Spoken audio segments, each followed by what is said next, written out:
Sir applause इसलिए था कि इस दफ़े ये कोलैप्स नहीं किए और इन्होंने 2-2.5 घंटे विद अ ब्रेक कंटिन्यू किया, मुबारकबाद उस पर, इस दफ़े कोलैप्स नहीं किए। बिस्मिल्लाहिर्रहमानिर्रहीम। स्पीकर साहब तव्हांजी निहायत ही शुक्रगुज़ार आहियां जो तव्हां मूंखे मौक़ो ॾिनो आहे त 2020-21 जी जेकी बजट प्रेज़ेंटेशन हुई उन जी पानी भिजवाऊं आपको?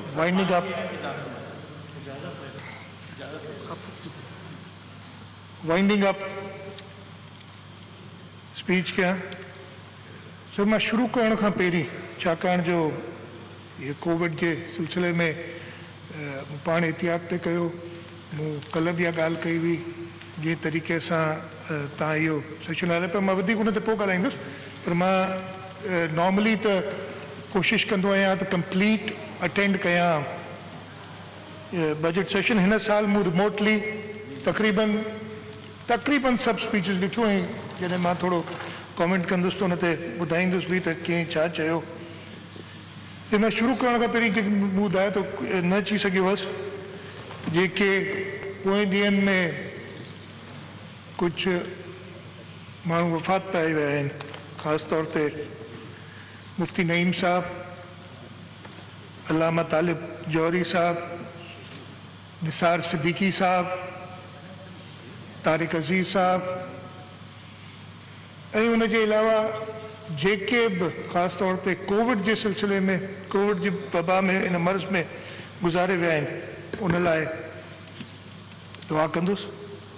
इन सां गॾोगॾु साईं पोयों साल 2019-20 ख़ासि तौर ते हिन असेंबली मेंबर्स जे लाइ असां पंहिंजो भाउ मुर्तज़ा बलोच इन ई वबा में विञायो।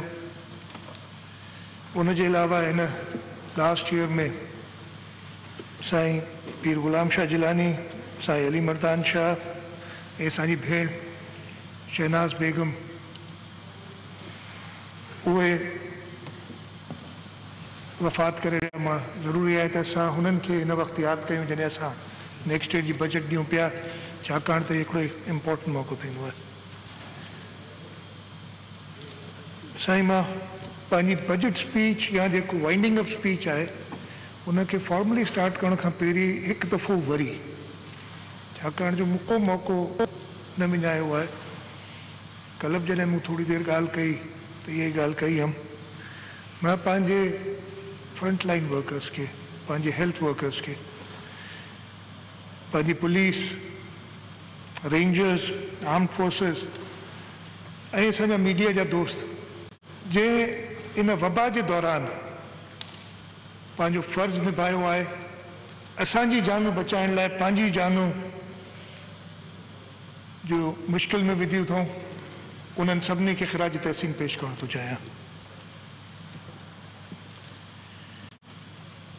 सर हिकिड़ी ॿी शइ, एक और चीज़ मैं ज़रूर अपनी बजट स्पीच जो फॉर्मल वाइंडिंग अप है मैं कोशिश करूँगा 1-1.25 घंटे में ख़त्म कर दूँ, ताकि जो मैंने खुद एक ले किया है उसूल के जी हमें ज़्यादा लंबे सेशंस नहीं करने चाहिए because of this covid virus for the pandemic that we facing.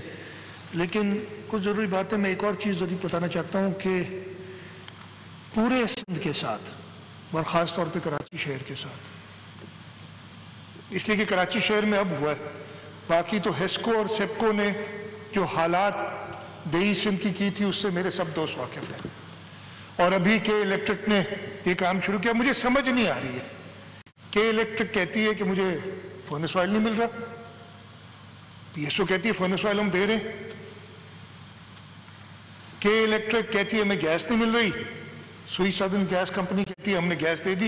ये तीनों इदारे फेडरल गवर्नमेंट के, वो क्यों खामोश बैठे हैं, वो क्यों सो रहे हैं, वो क्यों इस वक्त जब कहा गया था yes Karachi is a hot spot, Karachi में सबसे ज्यादा कोरोना के मरीज हैं, कराची में इस वक्त क्यों कराची के शहरियों के साथ ये कर रहे हैं? Why doesn't the power minister wake up from his sleep, why doesn't the prime minister wake up from his sleep?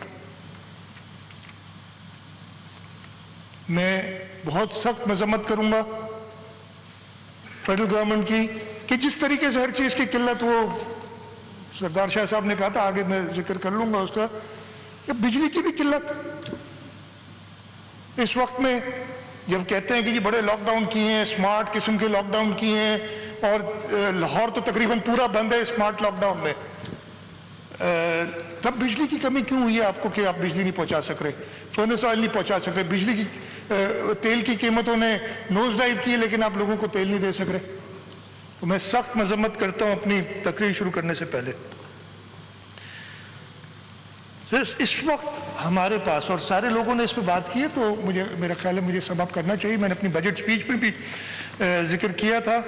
Unfortunately budget speech सुनना मुनासिब नहीं समझा लोगों ने।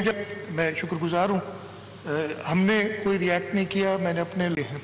Even this pandemic situation, the provincial assembly of Sindh has continued. मेरे पास normally मैं figures लेके रखता हूँ, लेकिन I did not have the time, I was busy, कि बाकी असेंबलीज में कितने लोगों ने बात की अभी तक। लेकिन मेरा ख्याल है कि आपकी कस्टोडियनशिप में, आपकी स्पीकरशिप में एक बार फिर सिंध असेंबली ने रिकॉर्ड कायम किया होगा और ओपनली सबको बात करने की। लीडर ऑफ द ऑपोजिशन ने, मैंने कल भी ये बात कही थी, मुझे ये कहा गया था, शायद गलत बताया गया। Almost 85 members have spoken. 87 sir now. Plus when I speak. 86. Leader of the opposition now. Yes, 87. I'm the 87th member speaking right now. Sir, leader of the opposition, मुझे जो कहा गया था शायद मुझे गलत बताया गया, और मैं चीफ विप से पूछूंगा कि मुझे गलत बातें क्यों बताते हैं कि जी 1 घंटा लीडर ऑफ द ऑपोजिशन बोलेंगे। उन्होंने कहा नहीं, मैं 2.5 घंटे बोलूंगा। हमने कहा ठीक है जी, बोले, बिकॉज ठीक बोले हैं वो, तो अच्छी बात है। हमने कहा सुन लें, और बड़ी बातें की, कुछ चीज़ों पे मुझे एतराज़ भी, और मैं उसका जिक्र करूंगा कि मेरा ख्याल है नामुनासिब कुछ बातें कर गए, और अगर मैं थोड़ी सी नामुनासिब बात कर जाऊं तो उसको बर्दाश्त करने की ताकत रखिएगा। फिर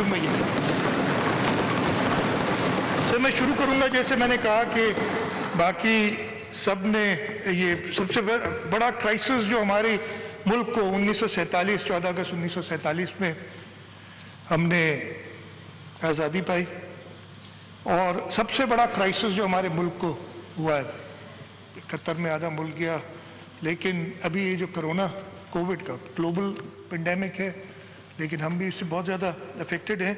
तो मैं कोविड पे थोड़ी सी बात करूंगा कि क्या सूरत हाल है। सर, इस वक्त तक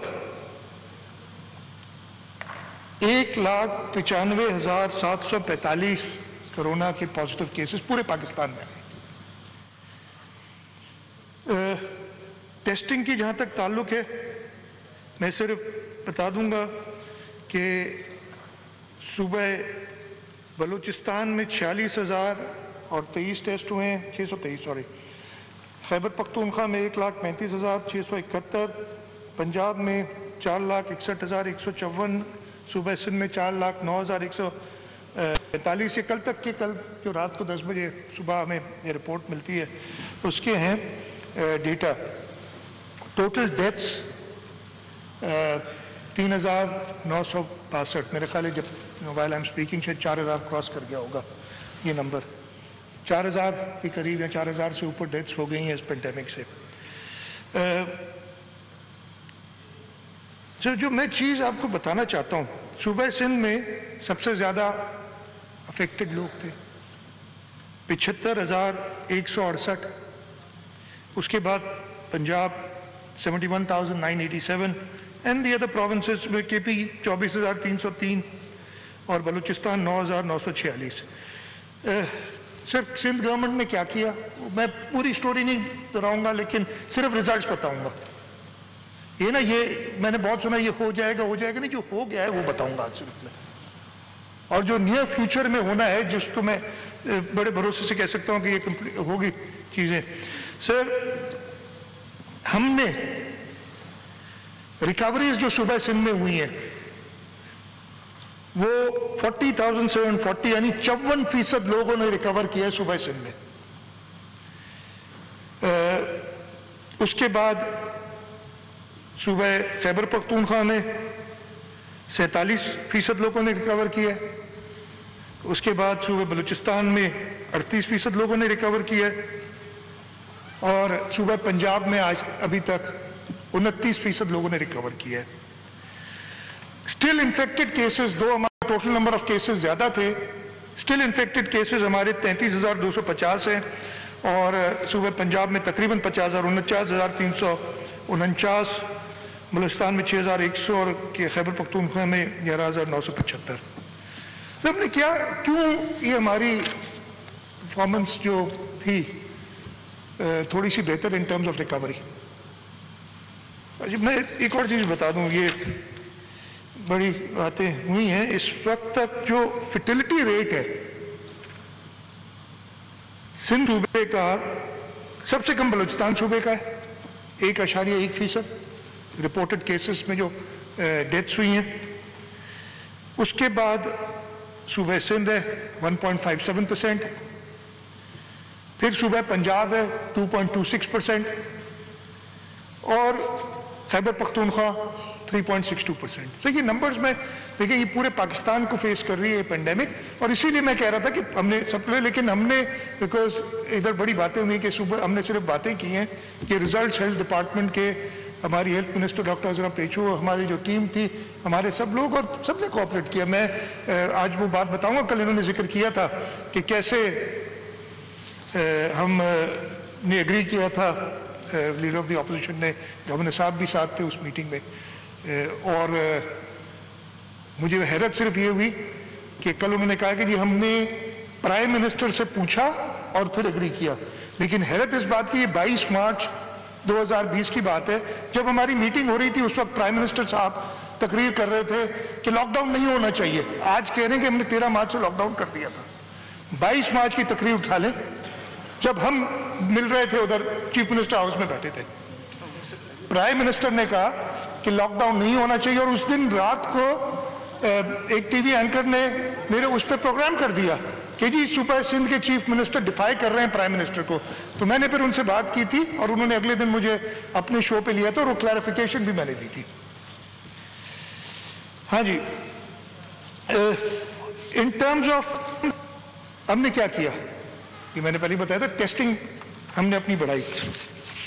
जिस दिन ये वबा पहला दिन था 26 फरवरी 2020, 80 टेस्ट की कैपेसिटी थी। आज हम 13-14 हज़ार पे हैं। पिछले कुछ दिनों से टेस्ट कम हो रहे हैं और उसको हम देख रहे हैं कि क्या इश्यूज हैं। कुछ हमारे जो लोग हैं वो कोविड पॉजिटिव हो गए, इस वजह से हमारे पास टीम्स की कमी हो रही है, but we are looking at it. But overall मैं आपको बताता हूँ, सूबा सिंध ये एक इंटरनेशनल स्टैंडर्ड है, ये पर मिलियन देखते हैं कि 10 लाख लोगों में से कितनों को टेस्ट किया। फिर उसमें कहेंगे यार इस तरीके से आप जाएंगे कब पूरों को टेस्ट करेंगे, लेकिन सूबा सिंध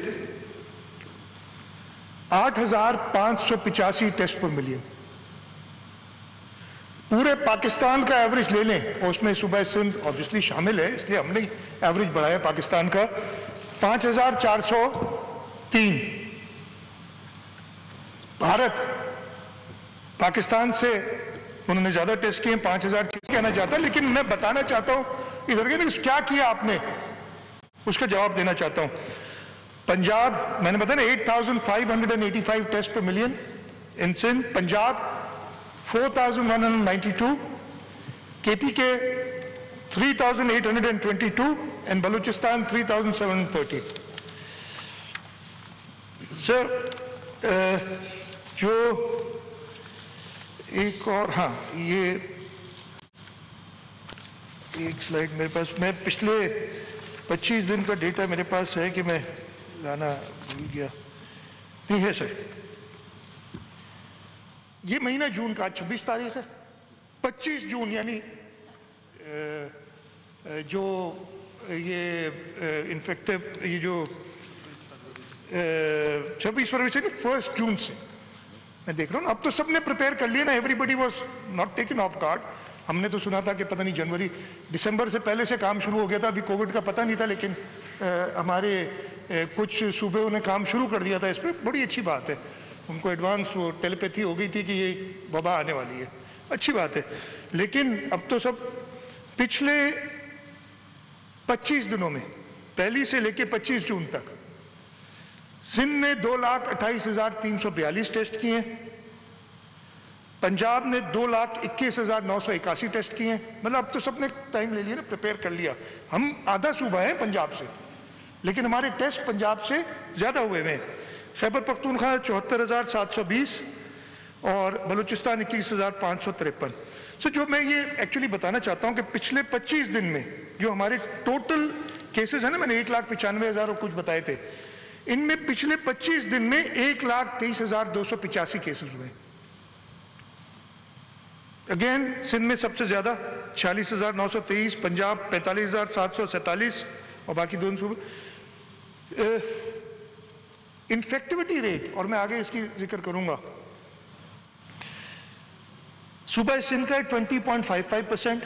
कहते हैं जी सिंध, मैंने कुछ दिनों पहले वो सईद भी एक प्रोग्राम में थे, सईद नहीं, ऑब्वियसली ये डेटा उस वक्त नहीं था उनके पास बता सके, कि वो कह रहे थे कि जी सिंध में कंट्रोल नहीं हो रहा, बाकी जगह पे हो गया। सिंध का इन्फेक्टिविटी रेट 20.55%, पंजाब का 20.61%, यानी ज़्यादा सिंध से। सबसे ज़्यादा बलूचिस्तान का 25,76% और केपी के 19.09%, यानी तकरीबन एवरेज 20% के करीब है, 20-21%। और ये मैं बताऊंगा कि क्यों हो रही है। अच्छा, इसको मैं कंपेयर करूंगा बाकी मुल्कों से। सबसे पहले जो है क्या किया हमने, जब ये वबा आई थी हमने तैयारी की। 1 अप्रैल को हमारे पास सूबा सिंध में जो हमने मुख्तस किए थे, जो रिजर्व किए थे कोविड पेशेंट्स के लिए बेड्स, वो 91 थे आईसीयू बेड्स। जिस दिन मैंने बजट स्पीच की और मैंने ये बताया था, उस दिन 396 हो गए थे 91 से बढ़ के। और ये पिछले एक हफ्ते में, तकरीबन एक हफ्ते से थोड़ा कल तक की फिगर है मेरे पास, हमारे पास 459, यानी एक हफ्ते में 63 कोविड पेशेंट्स के लिए हमने आईसीयू बेड्स इंक्रीज किए।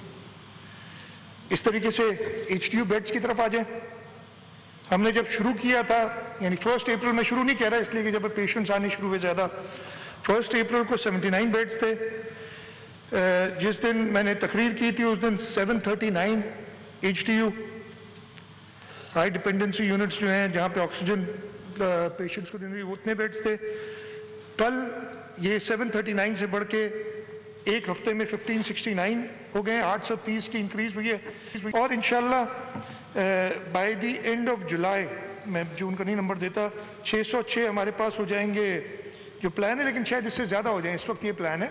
अभी मुझे कल बताया था सईद ने कि उन्होंने जो सोशल सिक्योरिटी में 79 वेंट्स, 85 वेंट्स और प्रोक्योर कर लिए हैं। आगे इंशाल्लाह वो भी हम ऐड करेंगे पूरे सिस्टम में। तो ये इस वक्त जो प्लान है 606 आईसीयू बेड्स और 1968 हम करेंगे HDU beds.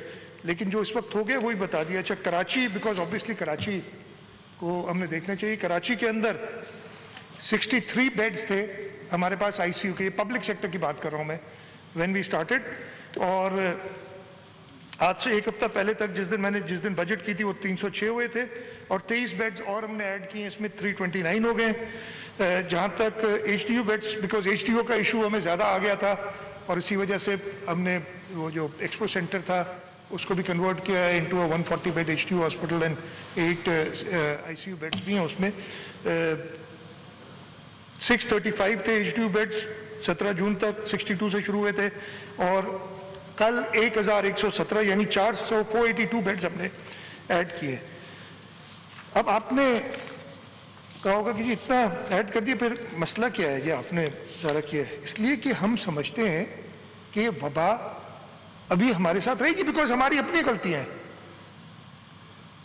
Prime minister Imran Khan, मुझे बड़ी हैरत हुई कल उन्होंने, अच्छा कल उनकी तकरीर थी नेशनल असेंबली में, कुछ मुझे भी देखने का, मैं उस वक्त तो नहीं देख सका, बाद में रात को देखने का मौका मिला मुझे। खैर बाकी जो उन्होंने किया है जो हमारी साथ मुल्क के साथ, कल yesterday wasn't a good day for us. हमारी मुल्क की स्टैंडिंग, एक नॉन टेररिस्ट को आपने मर्डर कर दिया। इसके लिए यूसुफ रजा गिलानी साहब ने नेशनल असेंबली में जब वो प्राइम मिनिस्टर थे खड़े होकर स्पीच की थी कि ये हमारे लोगों का कातिल है। बस एक और रिपोर्ट आ गई कि PIA में पता नहीं 1/3 पायलट पता नहीं कितने बगैर लाइसेंस के चला रहे हैं। इधर तो उन्होंने मोटरसाइकिल के लाइसेंस की बात की थी। आप आने देना ये इसकी, आप प्रिलिमिनरी रिपोर्ट पे ऐसी बातें कर देते हैं। खैर ठीक है, ये आपकी आदत है, कुछ पता थोड़ा सा चलता है उसको बगैर कंफर्म किए, बगैर सोचे समझे। और मैं आज बताऊंगा काफ़ी चीज़ें ऐसी जो बगैर कंफर्म किए ये बोल देते हैं, फिर बाद में they have to take their words back, कहते हैं हमें तो पता ही नहीं था। ये मैं बताऊंगा आज आपको। सर इशू ये है कि कराची में हमारे पास जैसे मैंने बताया 329 बेड्स हैं विद वेंट्स। इस वक्त as I speak, as of yesterday 139 patients थे वेंटिलेटर पे। तो इस हिसाब से 190 के करीब बेड खाली होने चाहिए थे। अनफॉर्चुनेटली 120 पेशेंट्स ऐसे हैं जो वेंट पे अभी नहीं है, लेकिन डॉक्टर्स एडवाइस नहीं कर रहे उनको वेंट बेड से हटाने के लिए, तो वो रिजर्व सॉर्ट ऑफ उनके लिए हुए हैं। तो हमारे पास कल की तारीख में सिर्फ 70 ICU बेड्स अवेलेबल थे और HDU बेड 721 अवेलेबल थे कल की तारीख में। और जैसे कह रहे हैं प्राइम मिनिस्टर, वो बिकॉज ऑफ नॉट, मैं नहीं कहूँगा, खैर प्राइम मिनिस्टर साहब कह रहे हैं कि जुलाई में होगा, पता नहीं अगस्त में होगा पीक, रोज़ वो हमें सही इन्फॉर्मेशन दे नहीं रहे जो भी होती है। तो डर की बात क्या है, जैसे मैंने बताया कि हमारे सूबे में, सॉरी हमारे मुल्क में 20% इन्फेक्शन रेट है इस वक्त। जितने टेस्ट करते हैं, 100 टेस्ट करते हैं तो 20 लोग, और ये पिछले 1 महीने का 25 दिन का डेटा है, 1-2 दिन की बात नहीं है। आज तो अल्लाह का शुक्र है कुछ कम आए हैं जो मुझे पता है। और फिर का ये लॉकडाउन शॉकडाउन नहीं है। एक तो कल कहा गया कि 13 मार्च को लॉकडाउन कर दिया था। 13 मार्च को मैं था उस मीटिंग में। 13 मार्च को मेरे साथ डॉक्टर अजरा पेशवा साहिबा थी उस मीटिंग में। हमने कहा था लॉकडाउन करो, एयरपोर्ट्स बंद करो, मुझे अच्छी तरह याद है। कहा जी नहीं, ये तो मुल्क हो गए, इंग्लैंड में तो लॉकडाउन हुआ नहीं, उस दिन इंग्लैंड का किया था, आज इंग्लैंड का उल्टा। जो मर्जी है ना, जिस वक्त अपना स्टेटमेंट चेंज करते रहते, कहते मैंने कभी, मेरा बयानिया एक रहा है, मुझे बड़ी हैरत होती है। तो मेरे सामने ये सारी चीजें हुई हैं, मेरे सामने। ये सबको याद होगा ना कि ये सिर्फ फ्लू है, थोड़ी सी खांसी होगी और आप ठीक हो जाएंगे, और बूढ़ों को सिर्फ होती है, जवानों को नहीं होगी।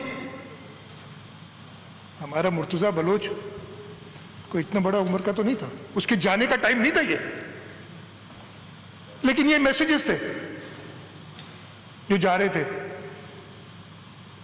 थोड़ी सी खांसी हो जाए तो टेस्ट कराने नहीं निकल जाना, और अब कहते मेरा बयानिया एक था और मैंने लॉकडाउन 13 मार्च को किया जब सिर्फ 26 केसेस थे मुल्क में सबको। जबकि 22 मार्च को जब हमने लॉकडाउन का ऐलान किया था, उससे पहले हमने शुरू किया था थोड़ा थोड़ा, लेकिन जो प्रॉपर और जो सिर्फ 3-4 दिन रहा, इधर सही बात कही थी कि लॉकडाउन था कहां, बिल्कुल नहीं था, नहीं हो सका। अगर मुल्क का वजीर आजम बैठ के कहेगा कि लोग भूख मर जाएंगे, लोग बाहर निकल आएंगे, कितने लोग बाहर निकले थे? मैंने पूरे रिकॉर्ड चेक कराया। There was one incident in Hyderabad, और ऐसे इंसिडेंट्स हमारे मुल्क में होते रहे। फ्लड्स के अंदर भी ये ट्रक्स लुट जाया करते थे, रास्ते में लोग छीन लिया करते थे। गुर्बत है हमारे मुल्क में, लेकिन गुर्बत कोरोना से पहले एक शख्स, मैंने बताया ना तकरीबन 4000 डेथ्स हुई हैं जो रिकॉर्डेड डेथ्स हैं कोविड की। एक शख्स मुझे बता दे जो पिछले 4 महीने में, फरवरी 26 से, जिसकी डेथ भूख की वजह से हुई है, एक भी नहीं है। यस, गुर्बत, मैं ये नहीं कह रहा हूं कि गुर्बत नहीं है, लेकिन ये गरीबों का बहाना बना के, जब हमने कल कहा है कि 13 मार्च को मैंने लॉकडाउन लगा दिया था, फिर कुछ दिनों पहले कहा था अशराफिया ने लॉकडाउन लगा दिया, और अभी भी कहते हैं कि मेरा बयानिया एक है। अच्छा, वो टीवी चैनल्स को they having a field day, वो सारे एंकर जो है दिखा देगा कि हम खुद तंग आ गए हैं, वही चीज सुन सुन के कहते बस करो भाई, ये नहीं सुनना इसको अब हमने, लेकिन सुनना पड़ता है, ये रोज आ रहे। अच्छा जी, दुनिया में एग्जाम्पल दिए जाते, फलाना मुल्क खुल गया, फलाना मुल्क खुल गया, ये हो गया, वो हो गया। यस, खुले हैं। आपको पता है इटली जो बहुत बुरे हालात से गुजरा, इस वक्त इटली का इन्फेक्टिविटी रेट जो है, इन्फेक्शन रेट जो है, जो हमारा 20% है, इटली का है 0.5%, इंग्लैंड का, यूके का उसके एग्जाम्पल देते हैं ना, उसके वजीर आजम को भी हो गया था कोरोना, उससे पहले तक तो वो कहता था कोई बात ही नहीं है, मैं तो सबसे हाथ मिलाता फिरता हूँ, उसके बाद जो उसकी हालत हुई। वहाँ 1%, यूनाइटेड स्टेट्स में आज की तारीख में इन्फेक्टिविटी रेट 5%, जो सबसे ज़्यादा अफेक्टेड स्टेट थी वहाँ न्यूयॉर्क स्टेट, वहाँ 1% से कम है, अब 0.97% तक, आज पिछले कुछ दिनों से 1% से कम है इन्फेक्टिविटी रेट। ये मुझे थोड़ी सी हैरत हुई थी, मुझे कल किसी ने दिखाया, ये जो बात होती है ना कोविड के 19 पॉइंट हैं, पता नहीं क्या ये बात हुई थी कि 19, ये कसूर सिर्फ इनका नहीं है कि इनको नहीं पता, इवन जो अमेरिका के सदर है ना, उनकी मैंने एक वो देखी स्पीच, कहते हैं कि I don't know what the 19 stands for, I am still not sure what the 19 is for. तो ये वो लाइनें उधर ही मिलती हैं सारी, ये मैं आपको बता रहा हूँ। अमेरिका 5%, इंडिया, इसमें तबाही हो गई इंडिया में, और एग्जाम्पल ले रहे हैं, इंडिया को कह रहे हैं कि हम आओ हम तुम्हें सिखाते हैं। उन्होंने जो जवाब दिया उससे हम सब एम्बैरेस हुए, हम सब एम्बैरेस हुए। हम नहीं होना चाहते इंडिया के सामने एम्बैरेस, हमें क्यों करते हो इंडिया के सामने तुम एम्बैरेस? 8% इन्फेक्टिविटी रेट, हमारा 20%। इसी वजह से हम कहते हैं कि जो WHO की गाइडलाइंस हैं, जो कह रहे हैं कि जी आप इकोनॉमी का भी सोचो और अपने लोगों की जिंदगी का सोचो। फर्क ये है, हाँ ये चीजें बिल्कुल दोनों को बैलेंस करना चाहिए मेरे हिसाब से। और मैं अभी भी दोबारा, मैंने पहले भी कहा था, एक हफ्ता पहले कहा था, मैं फिर कहता हूं, अगर मेरे सामने लाओगे तो मैं life and livelihood, you need to balance these. I'll give 99.9% weightage to life and 0.1% maybe to livelihood. We will live another day. लेकिन अगर इस तरीके से, मुनव्वर हुसैन साहब आज हमसे कुछ जुदा हुए, ऐसे he was COVID positive. अल्लामा तालिब जौहरी साहब, इस तरीके से हम गंवाते जाएंगे अपने एसेट्स, अपने लोग। मुफ्ती नईम साहब खुद नहीं थे, लेकिन उनकी सारी फैमिली कोविड पॉजिटिव है इस वक्त। उनका अपना टेस्ट हुआ नहीं था जहां तक मुझे पता है। बड़ी अजीब बात है ना, जब मैं एक दो और लोगों से भी कहा है मैंने कि ये हो रहा है, कहते हैं इनको तो कोमॉर्बिडिटीज थी ना, इनको तो जाना ही था। ऐसे जिंदगियों को ऐसे नहीं सोचो कि इनको तो जाना ही था, इनको तो मरना ही था। या जिंदगी मौत अल्लाह ताला के हाथ में, हमारा बिलीफ है। लेकिन ठीक है, रोड एक्सीडेंट में भी इतने लोग मर जाते हैं, क्या बात है? ये भी किसी ने कहा था, मतलब उनकी अकल पे हैरत होती है। और पूरी दुनिया ने फिर उस पर बात की है। कोविड के हवाले से मेरा मैसेज यही है कि इट इज़ नॉट ओवर। हमें अभी भी अकल के नाखून लेने चाहिए, WHO की जो रिकमेंडेशन है उसको फॉलो करना चाहिए, अपने डॉक्टर्स का ख्याल करना चाहिए। जब डॉक्टर्स जब आके कहते हैं कि जी लॉकडाउन करो, तो कहते हैं सिंध हुकूमत ने इनको कहा है। खैर हमने तो कहा था, फिर पंजाब के डॉक्टर्स ने भी कर दिया, KPK के डॉक्टर्स ने भी कर दिया, बलूचिस्तान के डॉक्टर्स ने भी कर दिया। यार अगर सिंध हुकूमत इतनी ताकतवर है तो तुम क्यों बैठे हो? छोड़ो कुर्सी, संभालने दो हमें, तुम्हें दिखाएंगे। और वाकई मैं बताता हूँ काफ़ी चीज़ें और भी हैं मेरे पास। हाँ जी, अच्छा मैं लोकस्ट पे बोलना चाह रहा था, लेकिन मेरा ख्याल है हम सब ने एग्री किया था कि लोकस्ट पे हम करेंगे, तो I won't take time because I talk. And Rao साहब की मैंने तकरीर सुनी थी, उन्हें बड़ी जो वीगो की बात कर रहे हैं। भाई वीगो नेशनल एक्शन प्लान में NDMA ने, उनके जो जनरल साहब हैं और उनके लोग हैं, उन्होंने कहा आपने ये चीज़ें परचेज करनी है, काम हमारा नहीं है। बात होती है जहाज है, तेल, वो भाई तेल तुमने डालना है जहाज में, पायलट तुम्हारा होना चाहिए। ये इनको मतलब समझ नहीं आ रही, लेकिन ठीक है, जो बोलना है मीडिया के सामने जो आके बोलना है बोले। ये this job under the constitution, under the rules of business of the federal government is the job of the federal government plant protection department. इसलिए उसके बावजूद सिंध हुकूमत का एग्रीकल्चर डिपार्टमेंट मोर देन 90% काम वो कर रहा है। हाँ वो कर रहे हैं, फेडरल गवर्नमेंट वाले भी मदद कर रहे हैं। 98 टीम्स है इस्माइल राव साहब के डिपार्टमेंट की, और 6 टीम्स उनकी हैं जो उस वक्त काम कर रही हैं फेडरल गवर्नमेंट की। जहाज जो है पिछले साल नवंबर में प्लांट प्रोटेक्शन डिपार्टमेंट वाले खुद मेरे पास आए थे, राव साहब गवाह होंगे, फाइनेंस सेक्रेटरी भी कहीं बैठे होंगे इधर हॉल में गवाह होंगे। उन्होंने कहा जी हम क्या करें, पैसे रिलीज हो गए लेकिन 15-20 दिन लगेंगे इसलिए हम तेल नहीं खरीद सकते। 1 करोड़ रुपया हमने ग्रांट दी फेडरल प्लांट प्रोटेक्शन डिपार्टमेंट को, यार तेल खरीद लो। दिस वॉज द सीरियसनेस जो कि की दी हुई थी इन्होंने आपके इस लोकस्ट को। मैं लोकस्ट पे है मेरी तैयार लेके आया था मैं, लेकिन मेरा ख्याल है I won't talk about it now, वो इंशाल्लाह मौका मिलेगा तो हम करेंगे। मैं सीधा चला जाता हूँ आपकी बजट के ऊपर, इसलिए कि बजट स्पीच सुनी नहीं थी कुछ लोगों ने, मैं थोड़ी सी चीज़ें रिपीट करूँगा। 1.241 ट्रिलियन का बजट है, 968 बिलियन करंट रेवेन्यू एक्सपेंडिचर है, 232 बिलियन या 233 बिलियन नियरली का हमारा एडीपी है। फेडरल रिसीट्स, बड़ी बातें हुई हैं बड़े इधर, और मैंने सबकी स्पीच सुनी थी। मैं शायद अरसलान साहब को कोविड हो गया मैंने सुना था आज, बड़ा मुझे अभी पता चला, मुझे नहीं पता था पहले।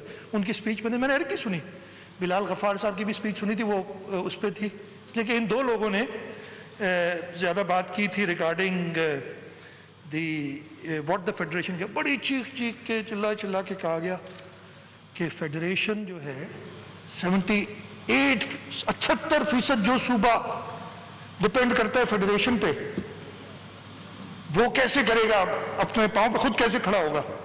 लेकिन जी आईन पाकिस्तान में टैक्सेस की दी हुई है कि कौन से टैक्स कौन कलेक्ट करेगा। Majority of the taxes federal government collect करती है, इसी वजह से वो 78% हमें देते हैं, और कम देते। मैं अभी बताऊंगा सारा डाके की जो बात की, और डाके की बात भी बताऊंगा आपको।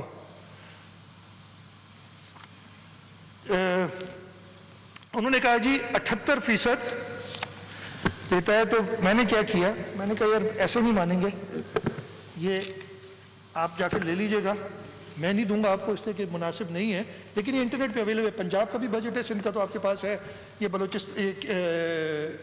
खैबर पख्तूनख्वा का है, ये बलूचिस्तान का है, उनके भी ज़रा पढ़ लीजिएगा नंबर्स। अब मैं आपको नंबर्स बताता हूँ,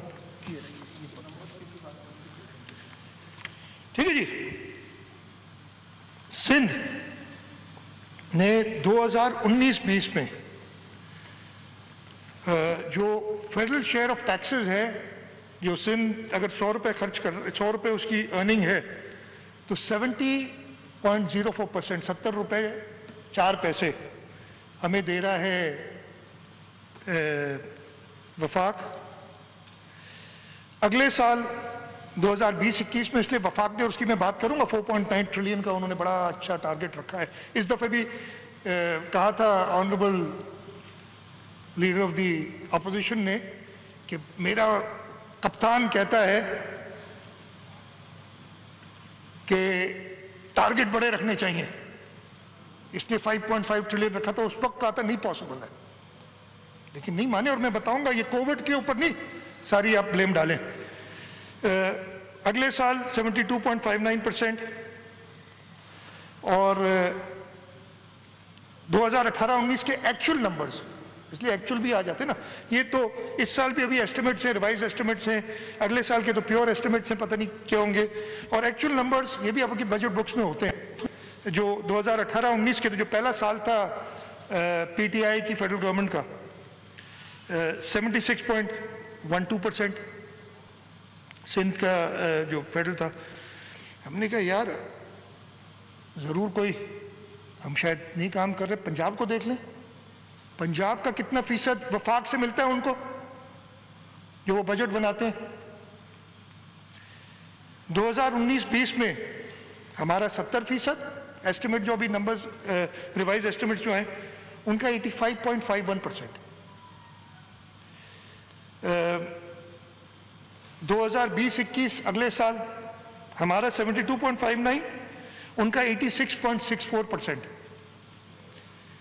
2000, अच्छा मैंने, इन्होंने फिर ये कहेंगे ना एक्चुअल नंबर, चलो एक्चुअल नंबर है पंजाब की किताब में उठा के देख लीजिएगा, this is provincial taxes versus federal taxes.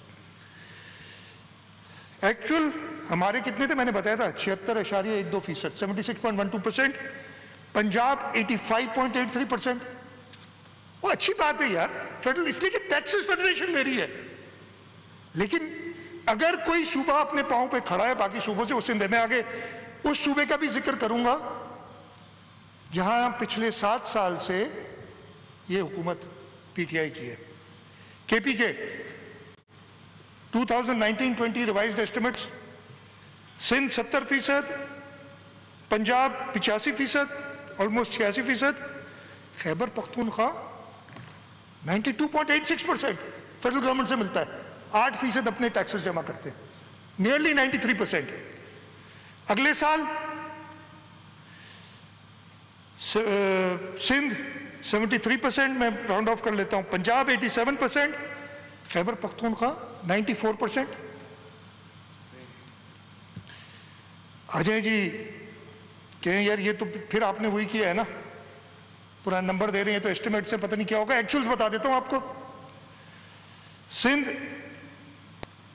76%, मैं पहले बता चुका हूं, पंजाब नियरली 86%, 85.83, खैबर पख्तूनख्वा 95%, 95%। खैर ये उनकी जो मैं कहूँगा मेरे सामने अगर ना आ जाए तो बेहतर है। आपको एहतजाज को पूरा आके हमने आपको दिया है, लेकिन ये तरीका नहीं है कि आपने खुद तकरीरें की, तकारीर की बड़ी अच्छी तरीके से और अब आप ये कर रहे हैं तो इतने को नहीं दी मत डी को नहीं मुझे डिठल था धंधा चल जाए भाई, अपना मार्च पास्ट कर ले।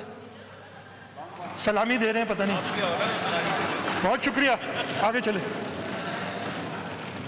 हाँ जी, मैं फिर आपको बताता हूं, पंजाब हमसे दुगना सूबा है।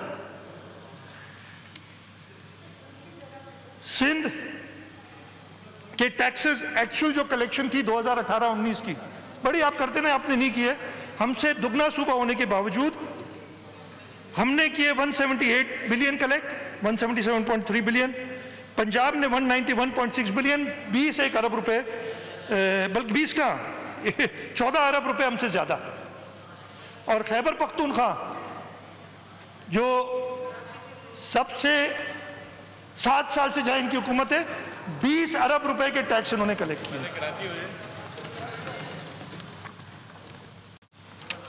हाँ जी, ये इनकी हालत है और हमें कहते हैं कि प्लीज सामने से आप लोग अगर इस तरफ चले जाएं, क्योंकि you are disturbing the house. जब आप लोगों ने तकरीरें की थी तो उस वक्त मेरे सामने से स्पीकर साहब, दिस इज मोस्ट अनफॉर्चुनेट, अगर ये ऐसे करेंगे दिस इज नॉट ऑन। उस तरफ जाएं, इनके आप अपनी सीटों पे चले जाएं, कार्ड बहुत अफसोस की बात है। चले मैं बताऊंगा। नहीं Taimur, you go back, you go back, you go back, you go back, you don't ask. अच्छा भाई मुकेश, यार आप छोड़ दें।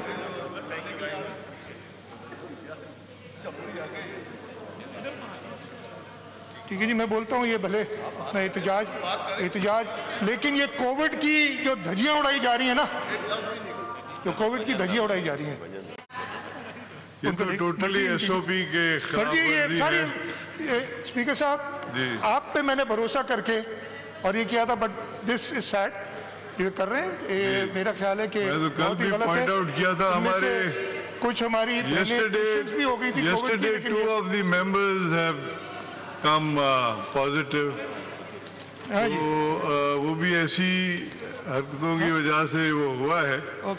आई am sure they should realise. Ajay ji, ये फेडरल गवर्नमेंट की बात हुई थी कि हम बड़े बड़े टारगेट्स रखते हैं ताकि हम पूरे करें। ये मिसलीड करते हैं प्रोविंसेस को, हमारी बजट्स को बिगाड़ने में इनका हाथ है और मैं बताऊंगा क्यों। स्पीकर साहब, जैसे मैंने बताया कि इस साल जो हमारी टोटल 835 अरब रुपए हमें फेडरल गवर्नमेंट से मिलने थे, एज ए स्पीक हमें 553 अरब रुपए मिले हैं और इन्होंने वादा किया है कि 606 देंगे। रेवेन्यू असाइनमेंट्स में से 761 बिलियन हमें मिलने थे। रिवाइज एस्टिमेट उन्होंने 535 अरब से भी थोड़ा कम कर दिया है और आज तक हमें मिले हैं 497 अरब, यानी 30 जून को 37.13 बिलियन इन्होंने हमें देने हैं। मैं 30 जून को जब वो पैसे हमारे अकाउंट्स में आएंगे, और तरीका नहीं है, मैं किसी तरीके से आपको इन्फॉर्म कर दूंगा, वो ये ट्वीट्स आजकल होती हैं कि एक्चुअल पैसे हमारे अकाउंट में ऑन डिविजिबल पूल कितने आए, तो पता चल जाएगा कि इनकी क्या परफॉर्मेंस रही है। अच्छा, ये परफॉर्मेंस क्यों ख़राब है? इसलिए कि इन्होंने 5.5 ट्रिलियन कहा था, रिवाइज एस्टिमेट 3.9 ट्रिलियन पे ले आए।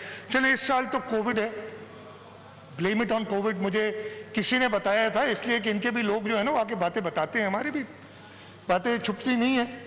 कैबिनेट मीटिंग में जब आई थी तो कैबिनेट को जो हेड, फेडरल कैबिनेट को जो हेड करते हैं, उन्होंने कहा look at this as an opportunity, भाई अपनी सारी गलतियां इसके ऊपर डाल दो। 2019-20 तो कोविड के आप हवाले कर दें, 18-19 में क्या हुआ? आपका जो पहला साल था, 18-19 में कोई डिजास्टर आया था मुल्क में? नहीं, डिजास्टर वो कोई फ्लड आया था, कोई अर्थक्वेक आया था, क्या आया था? पीटीआई आई थी, पीटीआई, हर चीज प्रीवियस, कोविड भी प्रीवियस। भाई मैं आपको बताता हूं, छोड़ो प्रीवियस नहीं, अपनी stand on your own feet, accept your mistakes. You been selected to lead this country, तो अपने सेलेक्टर्स का तो मान रख लो। हाँ जी, पहला साल हमारी हिस्ट्री में, और ये मैं पिछली साल बताया था कि हमारी जो एफबीआर की कलेक्शंस थी वो पिछले सालों से कम हुई, यानी 2017-18 से 2018-19 में एफबीआर की कलेक्शंस कम हुई, ये पहला रिकॉर्ड। कोई कोविड नहीं था, हाँ फाइनेंशियल, वो पिछले लोगों की हर चीज उन पे डाल दो, नहीं आपकी नाअहली थी। 2018-19 तकरीबन 11 महीने, 10.5 महीने पीटीआई की नाअहली। 2019-20 12 महीने पीटीआई की नाअहली और 3 महीने कोविड। ये सारे चीजें आ रही हैं। हमें बताया गया कि आपकी ग्रोथ जो है 2018-19 की प्रोजेक्टेड तो 6.2% थी। आज से 1 साल पहले एनईसी में बताया गया कि ग्रोथ 3.9% है और फाइनल नंबर आए तो ग्रोथ 1.9% है। अब समझ आता है कि 1.9% ग्रोथ है तो कैसे ये पूरे करेंगे अपने टारगेट्स। हमें भी लगा दिया उस पर।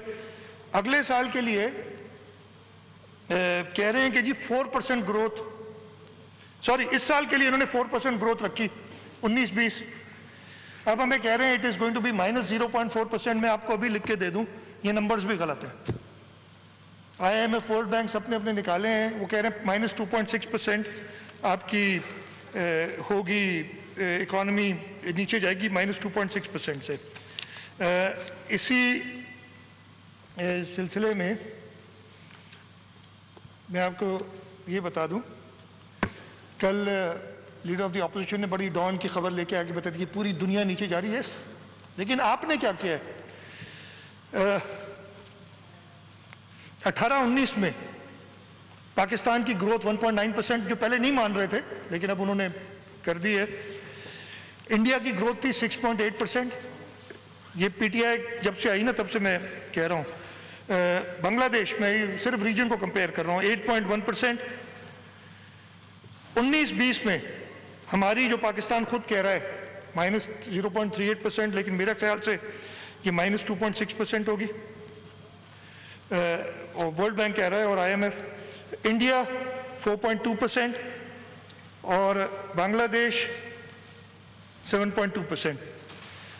अगर ये जो ग्रोथ्स इन्होंने बताई हैं ये हम डालते हैं कि पिछले 2 साल में जो हमारे हमसाए हैं, इंडिया 11.3% से ग्रो किया है, बांग्लादेश 9.8% से ग्रो किया है, और पाकिस्तान जब से पीटीआई आई है, ये कोविड तो 3 महीने था ना भाई, -0.7% से इसने नीचे गई है इनकी। और ये सारे नंबर्स हैं वर्ल्ड बैंक के। मैं ज़्यादा आपका टाइम नहीं लेता इस पे ये बताने के लिए।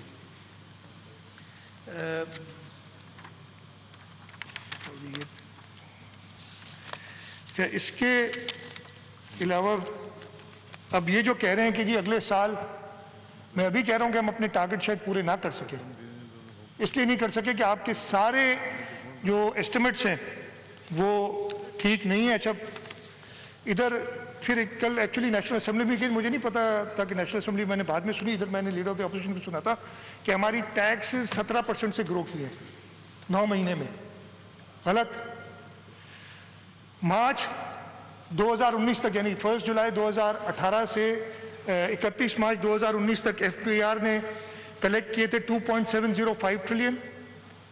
इस साल हाँ ज़्यादा किए, मार्च 2020 तक पिछले 9 महीनों में जो गुजरे थे 3.044 ट्रिलियन, 12.5% की ग्रोथ हुई है। इसको आप बता रहे हैं कि ये 17% की ग्रोथ है, आपने गलत बयानी की हालत है। अच्छा, अब मैं आपको बताता हूँ, ये कंपेयर कर लें जो सूबों की परफॉर्मेंस है, खासतौर पे सूबा सिंध की बाकी सूबों से। एफपीआर की जो ग्रोथ है पिछले, ये भी कहा गया कि 17% कभी हिस्ट्री में नहीं हुआ। मैं आपको दिखा देता हूँ, ये मेरे पास है नंबर्स। 2013-14 में 16% से एफबीआर के टैक्सेस ने ग्रो किया, 14-15 में 14%, 15-16 में 21%, 16-17 में 8% और 17-18 में 14%। 17-18, अब कौन आया 18-19 में? तबाही। पाकिस्तान तबाही, माइनस पे चला गया ग्रोथ।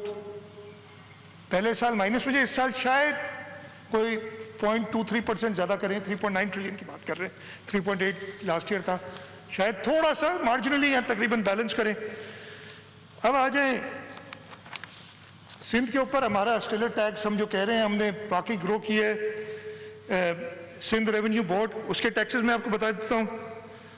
2012-13 में ग्रोथ थी 35%, 13-14 में 26%, 14-15 में 17%, 15-16 में 25%, 16-17 में 23%, 17-18 में 28%। लास्ट ईयर क्या आ गया? भाई हमें भी नहीं छोड़ा, इसलिए कि ऐसा मुल्क का टैक्सेस कैसे कलेक्ट करते हैं? इकोनॉमी फ्लरिश करेगी तो आप टैक्स कलेक्ट करेंगे बेहतर। हम तो सेल्स टैक्स ऑन सर्विस लेते हैं ना, अगर सर्विसेज ज़्यादा प्रोवाइड करेंगे लोगों को तो टैक्स ज़्यादा कलेक्ट होगा। लेकिन ये तबाही आने के बाद पिछले साल हमने कम नहीं टैक्स कलेक्ट किया, मतलब ये नेगेटिव में नहीं गए, फिर भी प्लस 0.25% थे पिछले साल। इस साल इंशाल्लाह हम फेडरल गवर्नमेंट तो जैसे मैंने कहा ना 0.5% शायद ज़्यादा कलेक्ट करें, हमारा 5% से ज़्यादा ग्रोथ होगा इन दी सेल्स टैक्स ऑन सर्विस। अच्छा, तबाही की मैं आपको एग्जांपल देता हूँ। पंजाब सूबा, इनका पंजाब रेवेन्यू अथॉरिटी है। हमारे टैक्सेस जैसे 13-14 में सिंध ने कलेक्ट किए थे 42.4 बिलियन, पंजाब ने 43.9, थोड़ा सा ज़्यादा, बड़ा सूबा है हमसे डबल। अगले साल हमने टैक्स बढ़ा के अपने 49 पे ले गए, पंजाब 43 पे रही, 0% ग्रोथ। फिर हम पंजाब से कंसिस्टेंटली ज़्यादा हमने टैक्सेस लिए, फिर उन्होंने 41% ग्रो किया 15-16 में, पंजाब ने 16-17 में 34% ग्रो किया, 17-18 में पंजाब ने हमें बीट किया इन टैक्सेस। मतलब ये डबल 2 गुना ज़्यादा बड़ा सूबा है। हमने 100 अरब रुपए जमा किए, उन्होंने 110 अरब रुपए जमा किए। अब आ गया 18-19, क्या आ गई? पंजाब का टैक्स 110 बिलियन से कम होके, आपका टैक्स 110 बिलियन से कम होके 2018-19 में 94.3 बिलियन हो गया। यानी कितना 16 तकरीबन 15% माइनस, 14-15% माइनस। आपने उस सूबे को भी नहीं छोड़ा इसलिए, और केपीके की तो बात ही ना करें, टोटल टैक्सेस ही 20 बिलियन कलेक्ट हुए थे 2018-19 में, जो एक्चुअल नंबर्स है टोटल टैक्सेस। और आप हमारी बात करते हैं कि हम नहीं अपने पैरों पे खड़े, तो ये आपको मैं हर दफ़े ये सबक सिखाता हूँ, लेकिन आप नहीं समझेंगे, आप समझना नहीं चाहते। आपको बातें करनी है। अच्छा जी, तो अगले साल के लिए भी हमें, मैं बता रहा हूँ, मुश्किल हो रही, इसीलिए हमने अपनी बजट को थोड़ा सा सोच समझ के बनाया है। हमने अगले साल कोई नई स्कीम, और मैं दोबारा रिपीट करता हूँ, except for the health sector, जो आपको बजट बुक में नज़र आ रही हैं वो अनअप्रूव्ड स्कीम्स पिछले साल की हैं, कोई और नई स्कीम नहीं दी। और उसमें मेजॉरिटी स्कीम्स देखेंगे अगर आप, तो वो कराची की है। आप निकाल के देख लें, मैं ज़्यादा डिटेल में नहीं जाऊँगा, भले गौर से पढ़े तो पता चलेगा किसी को। हमने जो 700 ऑनगोइंग स्कीम्स हैं उनको फुली फंड किया है अगले साल के लिए, ताकि इनको कंप्लीट कर सकें। और इसके अलावा मैं डिटेल में नहीं जाता, सारी स्कीम्स हमने जो पिछले साल है कोई भी निकाली नहीं, उनको रखा है और उनको कंटिन्यू करेंगे। अजय जी, हेल्थ की और 18वीं तरमीम की काफ़ी बात हुई, तो मैं सिर्फ ये बता दूं, ज़्यादा बात नहीं करूंगा। मैंने पहले वो कोविड के बारे में किया और डॉक्टर अजरा पेचो साहिबा ने डिटेल में हेल्थ डिपार्टमेंट की पूरी रिपोर्ट दी थी। लेकिन एक तो 18वीं तरमीम को भी तनकीद का निशाना बता दो। इन्होंने कहा कि उसमें अच्छी बातें भी हैं, मैंने सारी सुनी, बहुत अच्छी बातें नहीं, बहुत अच्छी बातें। आसिफ अली जरदारी साहब ने अपने पावर्स पार्लियामेंट को दिए, जिसको प्राइम मिनिस्टर हेड करता है। आप तो भाई 24 घंटे इस चक्कर में हो कि हम किस तरीके से इस एक हुकूमत को भी ना चलने दें, यह आपकी बर्दाश्त का मादा है। प्रेसिडेंट आसिफ अली जरदारी ने अपने पावर्स खुद दिए पार्लियामेंट को, उसी वजह से पार्लियामेंट को स्ट्रेंथन किया, लेकिन आप पार्लियामेंट को कुछ समझते ही नहीं हो।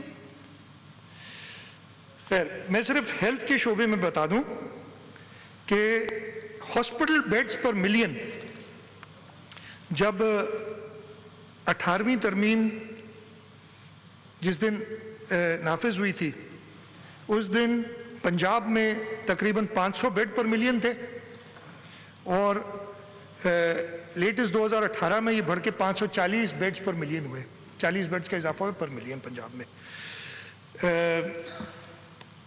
खैबर पख्तूनख्वा में 560 बेड पर मिलियन थे, 40 बेड्स पर मिलियन का इजाफा होकर 600 हुए। बलूचिस्तान अनफॉर्चुनेटली उन्होंने सही नहीं किया, वट एवर रीजन्स, 680 बेड्स थे, वो कम होकर 620 पर मिलियन हो गए at the end of last year. और सिंध, हमने पूरा भरपूर फायदा उठाया 18वीं तरमीम का। 700 बेड पर मिलियन थे हमारे पास, पंजाब में कितने थे? 500। वैसे हम 200 बेड पर मिलियन ज़्यादा थे पंजाब से 2010 में, लेकिन इन 8 सालों में हमने वो 700 बढ़ा के 850 कर दिए, 150 मिलियन बेड्स पर मिलियन का हमने इजाफा किया। मैं एक सिर्फ बता दूंगा, मैंने अभी बताया ना कि खैबर पख्तूनख्वा ने भी 560 से 600 हुए, 40 बेड पर मिलियन का इजाफा हुआ। लेकिन इसकी कहानी भी मैं आपको बता देता हूँ। मैंने बताया था 560 बेड थे 2010 में, और अब 2018 में 620 है। लेकिन जिस दिन पीटीआई की हुकूमत आई थी,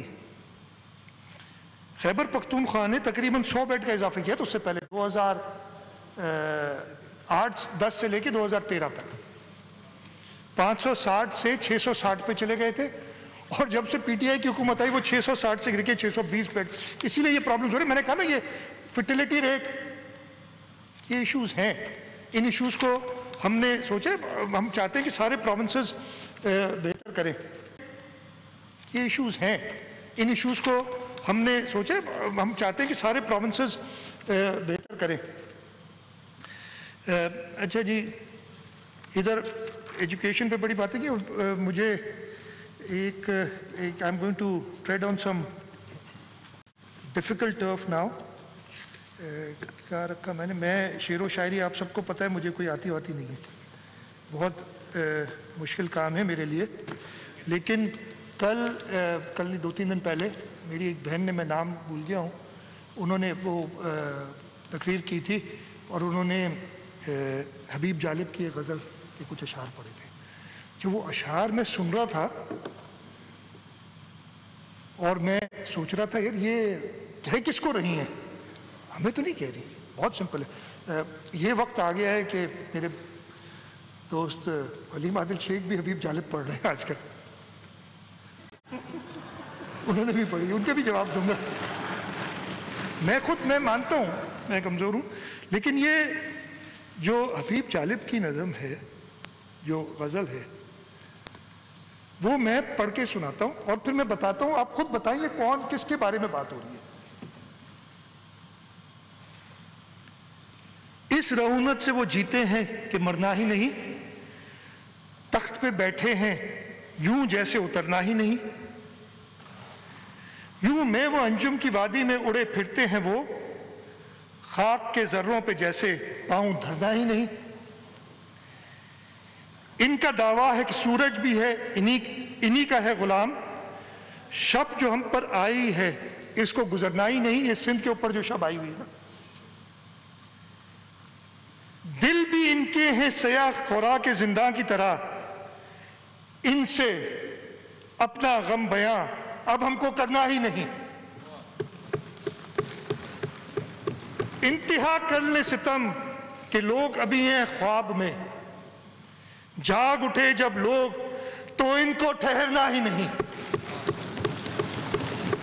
ये रऊनत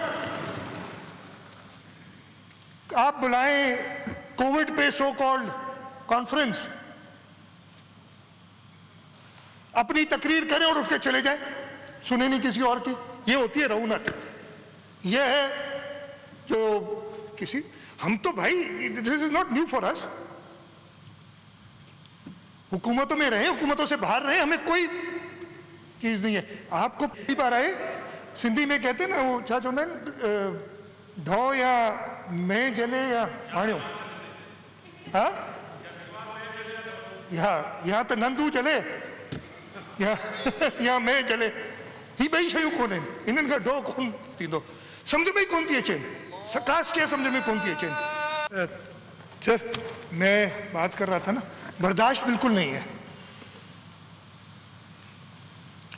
इस असेंबली के, बल्कि मैं ये अभी थोड़ी देर बैठ के हिसाब लगा रहा था, इस वक्त कौमी और सूबाई असेंबलियों के 48 लोग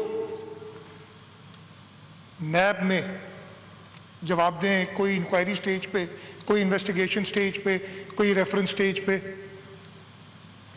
कल अच्छी खबर सुनी थी, राजा परवेज अशरफ साहब को बाइज्जत बरी कर दिया मुझे, लेकिन राजा साहब की एक बात याद आ गई, उन्होंने कहा कि बेइज्जत करके और फिर बाइज्जत बरी कर देते हैं। इसी तरीके से मैंने भी पिछले साल सुने थे, 2 दिन 4 दिन 10 दिन सुनने में आते रहते हैं। कहाँ से शुरू किया करूं सर, आपसे शुरू करूं? Custodian of the house jail में, रेफरेंस चल रहा है, उसका सरपैरी नहीं है, लेकिन चल फाइल किया है। फरियाल टालपुर साहिबा, शर्जील मेमन, अभी नाराज हो रहे थे जावेद हनीफ, ये तो 4 लोग जो मुझे याद हैं। नहीं, मैं सुबह इस हाउस की बात करूं, खुर्शीद शाह साहब तो वो पॉलिटिशियन 88 से इलेक्ट होता आ रहा है, कई बार ऐप पे। अच्छा जी, जहाँ तक मुझे पता है, मैं ये नाम लेता हूँ, कितने लोग इनके अलावा, अब्दुल रऊफ खोसो साहब, अवैस कादिर शाह साहब, याम खान शोरो साहब, मीर नादिर मक्सी, मोहम्मद अली मलकानी, सरदार खान चांडियो, तैमूर टालपुर, कायम अली शाह साहब। अभी मैं देख रहा था, बड़ी खुशी हुई, वो देख रहे मेरे चीफ मिनिस्टर मुझे इस वक्त। 70 से मेंबर हैं, स्पॉटलेस करियर, खिदमत की है, और 16, 17, 18 ग्रेड के लोग, मुझे पता नहीं किस तरीके से बैठ के उनको इंटेरोगेट करते होंगे, इसलिए मैं भी उससे गुजर रहा हूँ। सुहेल अनवर सियाल साहब, मैंने सुना है, आज अभी मैं बैठा था तो पता चला एक बार फिर बुलाया। भाई फिर चले जाएंगे, जितने बार बुलाओगे, तुम्हारी तरह नहीं छुपते फिरे, हम जाएंगे, फेस करेंगे।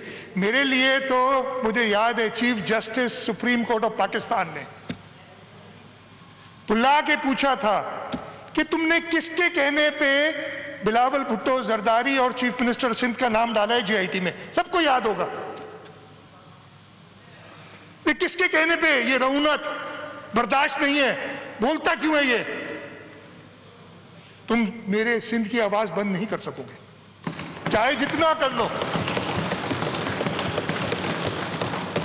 हाँ जी, इस्माइल राव साहब, मेरे ख्याल है आपको भी शायद नोटिस है, राजा रजाक और एक और भी है, उनके ऊपर रेफरेंस है, कल जिक्र हुआ था, लेकिन उन्होंने नए कपड़े खरीद लिए, अब पुराने कपड़ों से उन्होंने जान छुड़ा ली है, तो is fine, he can stay here without getting bell. इधर बाकी सारे बेल पे हैं, हाँ मैंने बेल नहीं ली है। इवन हमारे सीनियर पॉलिटिशियन कायम अली शाह साहब बेल पे होते, उनकी बेल्स कंफर्म भी होगी काफी सारी, लेकिन जो कपड़े बदल लेना, अपने मोहसिनों को भूल जाए, वो एक्सेप्टेबल है।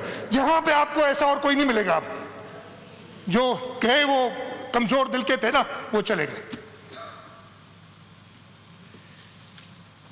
ये हालत इस तरीके से अगर आप करेंगे, अच्छा मैं नहीं कह रहा, अभी तो भाई, अभी I hope I can find that paper is इसी में है। आज सुबह मुझे एक और चीज मिली,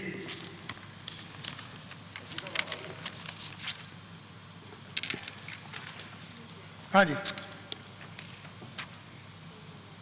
ये पार्टी है ना इनकी GDA, उसके जनरल सेक्रेटरी हैं अयाज लतीफ पलीजो साहब। अभी भी यार कुछ तो, तुम्हारा जनरल सेक्रेटरी क्या कह रहा है और तुम लोग इधर तारीफें किए चले जा रहे हो। कपड़े नए मिल गए, भाई कोई बात नहीं, वो तो कपड़े मिल जाएंगे यार, रूखी सूखी गुजार लोगे, जरूरी नहीं कि आप ये करो। कहते हैं हमसे तो उनकी कभी बनी नहीं, हमारे साथ कभी वो इत्तेहाद में नहीं रहे। कहते हैं बेनजीर मुशर्रफ और जरदारी इत्तेहादियों के साथ जुड़े रहते थे। नवाज शरीफ ने तो सिंध को नजरअंदाज किया, मगर अचकजई, फजल रहमान, बिजिंजो को हमेशा साथ रखा। इमरान खान का रवैया दीगर जमातों और इत्यादियों से हमेशा फॉर्मल और रिजर्व रहा है। थोड़ा डरते हैं ना, फॉर्मल और रिजर्व रहा है। यही नहीं कहा कि उनका रवैया हमसे क्या लफ्ज था, रहूनियत वाला रहा है, थोड़ा सा डरते। ना कोई वादा निभाया, ना कोई इख्तियार दिया। नतीजा अब सबके सामने आ रहा है। ये आपके जनरल सेक्रेटरी कह रहे हैं, आज हम नहीं कह रहे। अब ये हर तरफ आवाजें उठ रही हैं। एक आपके इत्तेहादी आपको छोड़ के चले गए, दूसरे बातें कर रहे हैं, और लोग भी बातें कर रहे हैं। जैसे मैंने कहा ना, इंतहा करने सितम की लोग अभी हैं ख्वाब में, जाग उठे जब लोग तो इनको ठहरना ही नहीं। ये बिल्कुल वक्त आ गया है। अब चाहे जितनी इधर तकरीर कर ले,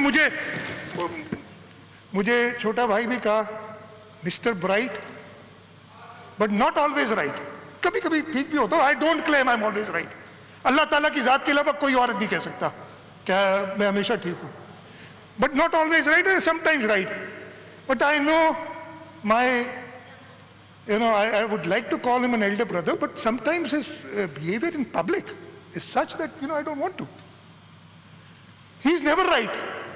He's neither bright and never right. In fact he's a tube light. और वो भी बगैर स्टार्टर वाली। तो जब बुझती है, जलती है, जोश आता है, पता नहीं टीवी पे बैठे बैठे वो देखते हैं कोई और उनसे बाजी ना ले जाए, कुछ 2 गालियां एक्स्ट्रा में दे दूं, मेरी नौकरी ना खराब हो जाए, साथ वाला बैठा है वो नौकरी मेरी ना, कुर्सी ना संभाल ले। हमारे यहां इधर कोई मसला नहीं है। तो जहां ज्यादा गालियां देगा वो ज्यादा ऊंची कुर्सी पे बैठेगा। ये इनकी तरबियत है। It is sad. कहते हैं मेरे अल्मा मैटर से, ये हमें कभी नहीं सिखाया गया। लोगों को नाम बुलाना, इनके नाम तो बड़े अच्छे बन सकते हैं, मैं कभी नहीं, मेरी तरबियत नहीं है ऐसी।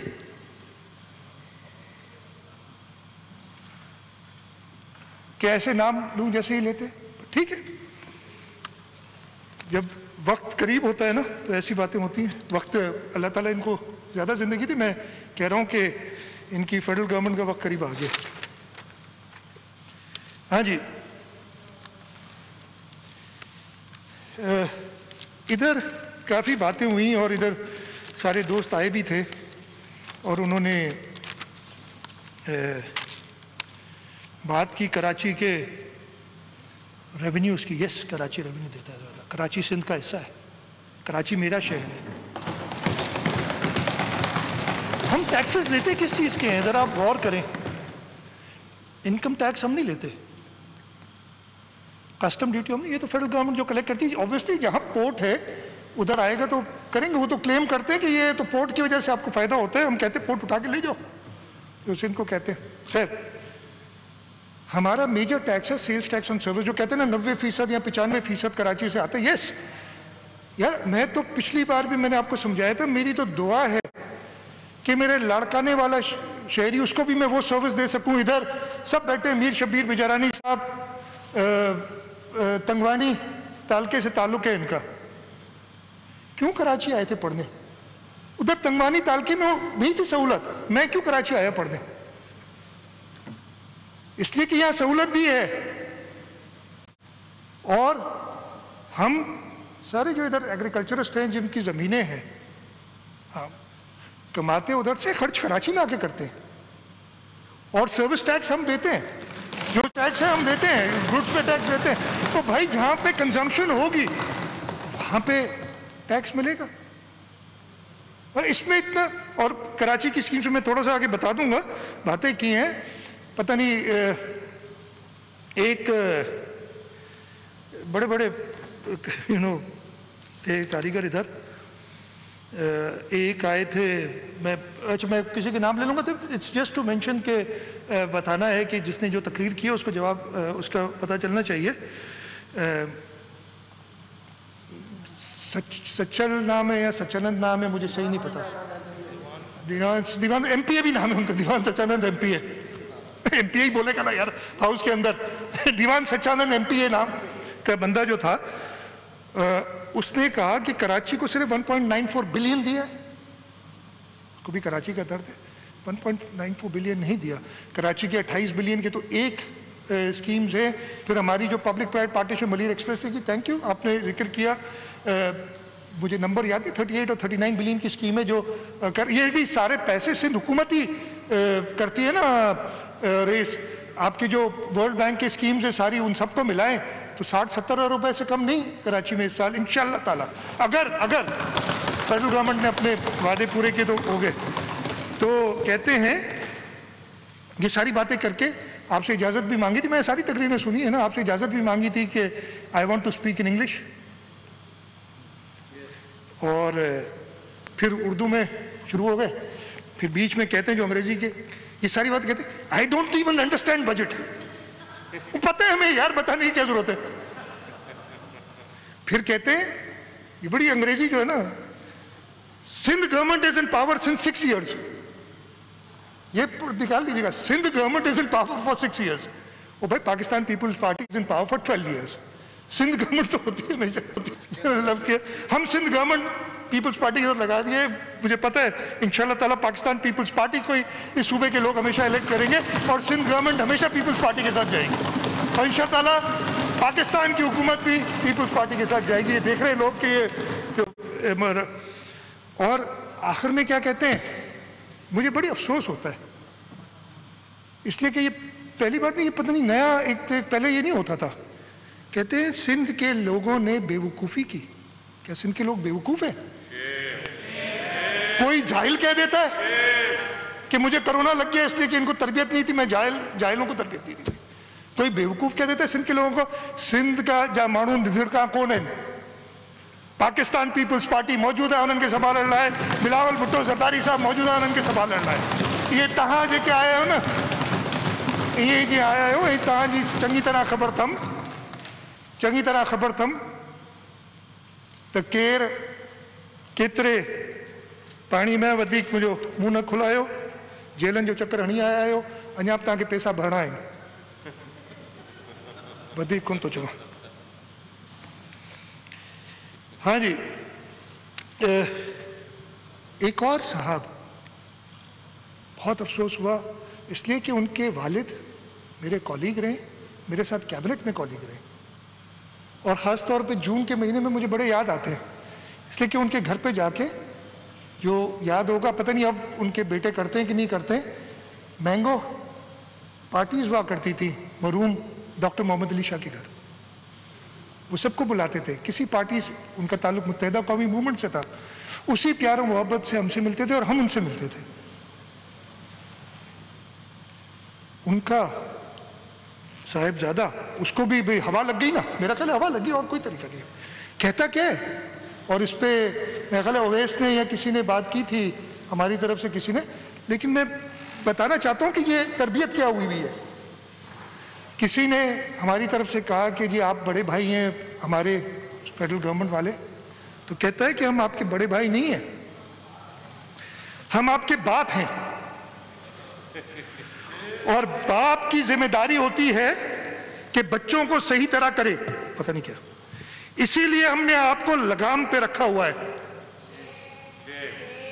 जो गलत काम करेगा उसकी पिटाई भी होगी और उससे कमरे से निकाला जाएगा।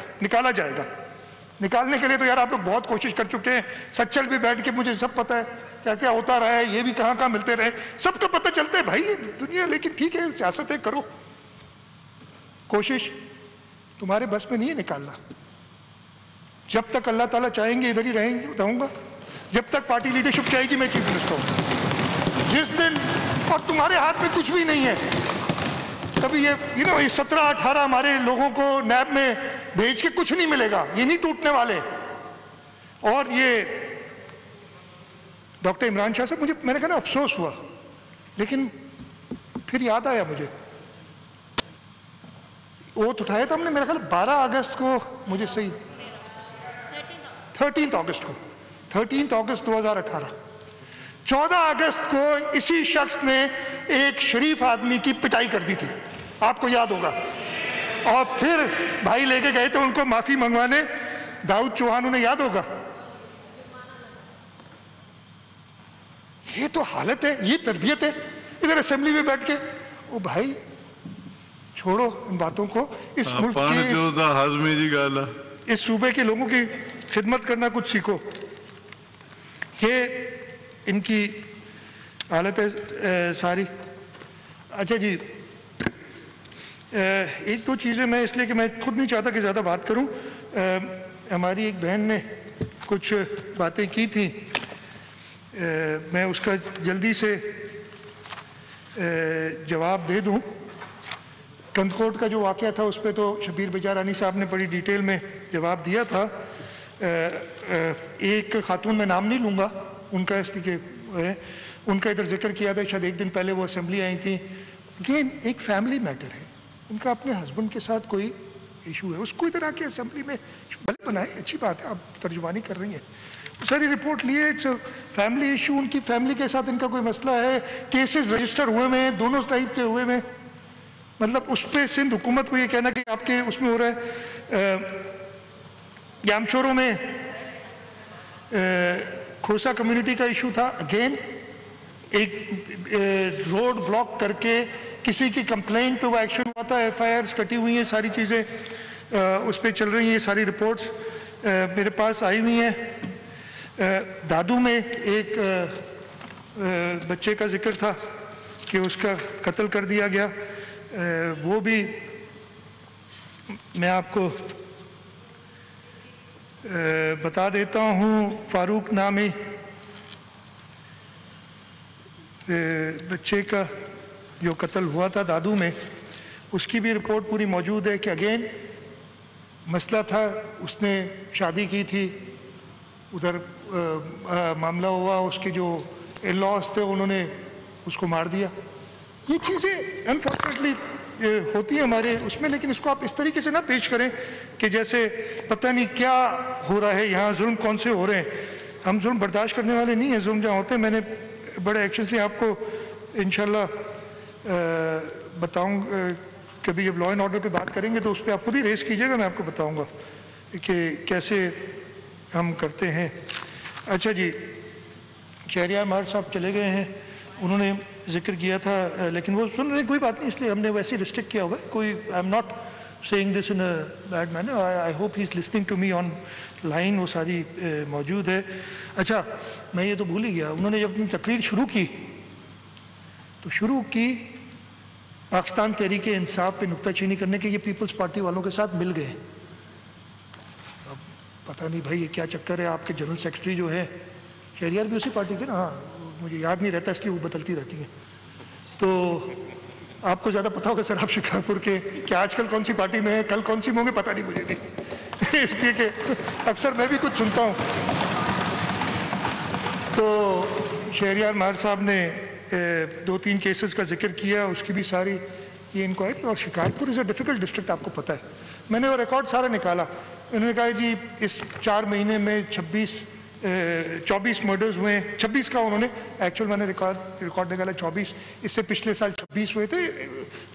डिफ़िकल्ट डिस्ट्रिक्ट्स, आपको पता है इनका, और मैं कुछ नहीं कहना चाहता, आपको ज़्यादा पता होगा कि उनके साथ कौन है, उनके जिनसे वो खुद डरते हैं, मुझे बहुत बड़ी चीज़ें पता हैं आप, लेकिन ये छुपी हुई बातें अच्छी हैं, इन लोगों को पता न चल जाए, डरने लग जाए। एक जर्नलिस्ट की बात की थी जमील माहर, उसके भी सारी डिटेल ली है, वो भी मौजूद है, मैं उनको खुद ही बता दूंगा, इसलिए मैं सबका टाइम नहीं लेता इस पर। हाँ, 2-3 चीज़ें, तो किताब थी ये वाली,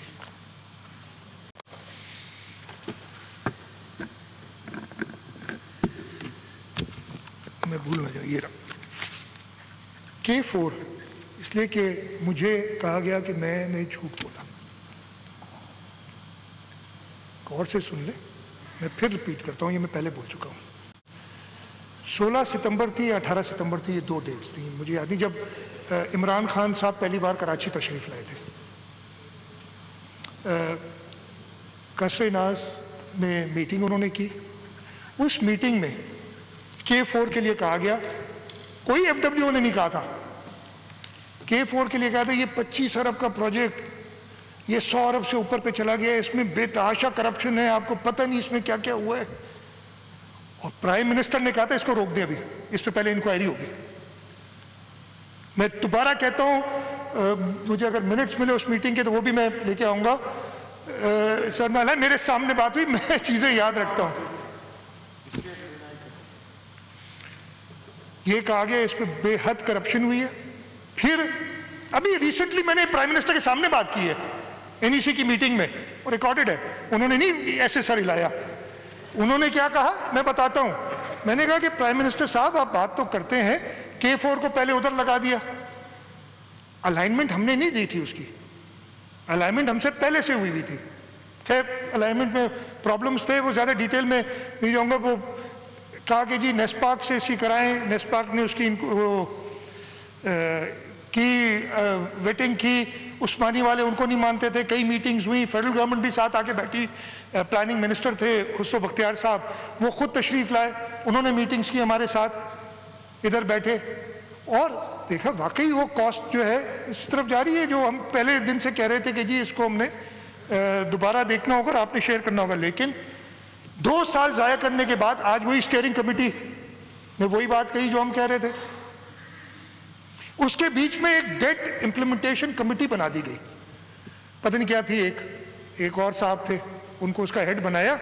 उन्होंने हमारे अफसरान को बुला लिया कि जी K4 के कागजात ले आओ सारे। तो उन्होंने कहा जी ये तो प्राइम मिनिस्टर ने बनाई है कि जो अब कर्जों से जो स्कीम्स बनी है उसके इन्वेस्टिगेट करें, ये तो कर्जों से नहीं बनी। जब मैंने ये प्राइम मिनिस्टर से बात की, कहते मुझे तो पता ही नहीं हुआ है। वही प्रॉब्लम है ना, इनको कुछ पता नहीं है। ठीक है जी, ये तो K4 पे मैं और ज़्यादा बहुत ज़्यादा बोल सकता हूँ, but I don't want to repeat myself. I can say on oath that in that meeting an honourable higher ranking, नाम नहीं लेना चाहता फिर बाद में, person belongs to the PTI said कि जी इधर तो बड़ी करप्शन हुई है, और इसको करप्शन के FWO ठेकेदार है, पकड़ो सारों को, हमें भी साथ पकड़ लो जो जिसको समझते हो। जाम खान बैठे इधर, जाम खान आपको सारी कहानियां बताएंगे, किसी दिन पूछ लीजिएगा। उस वक्त थे नासिर शाह साहब, इस वक्त चले गए उठ के। ये जो था ना, कहा कि जी बिल्कुल ये बात हुई कि 260 से इसको होना ही था 650 पे, कि एक साथ ही वो जो कैरिंग चैनल बना लें, लेकिन फाइनल रिपोर्ट ये निकली कि जी 260 ही बनाए, ज़्यादा ना बनाए। 2 साल गुजार दिए उस पर उन्होंने, लेकिन उस चीज़ पे नहीं रुका था। ये रुका था, कहा जी इस पर बड़ी करप्शन हुई, पहले इसकी इन्वेस्टिगेशन करें। वो बड़ी तेज़ है, हर चीज़ की इन्वेस्टिगेशन। अभी कहते ना डाका अपनी नाअहली, जैसे मैंने बताया ना अभी थोड़ी देर पहले मैंने बताया था कि 2018-19 में 10.5 महीने पीटीआई की नाअहली हमने भुगती, 19-20 में 12 महीने नाअहली और 3 महीने कोरोना। अगले साल एक चीज तो कांस्टेंट है, अगर ये रहे तो,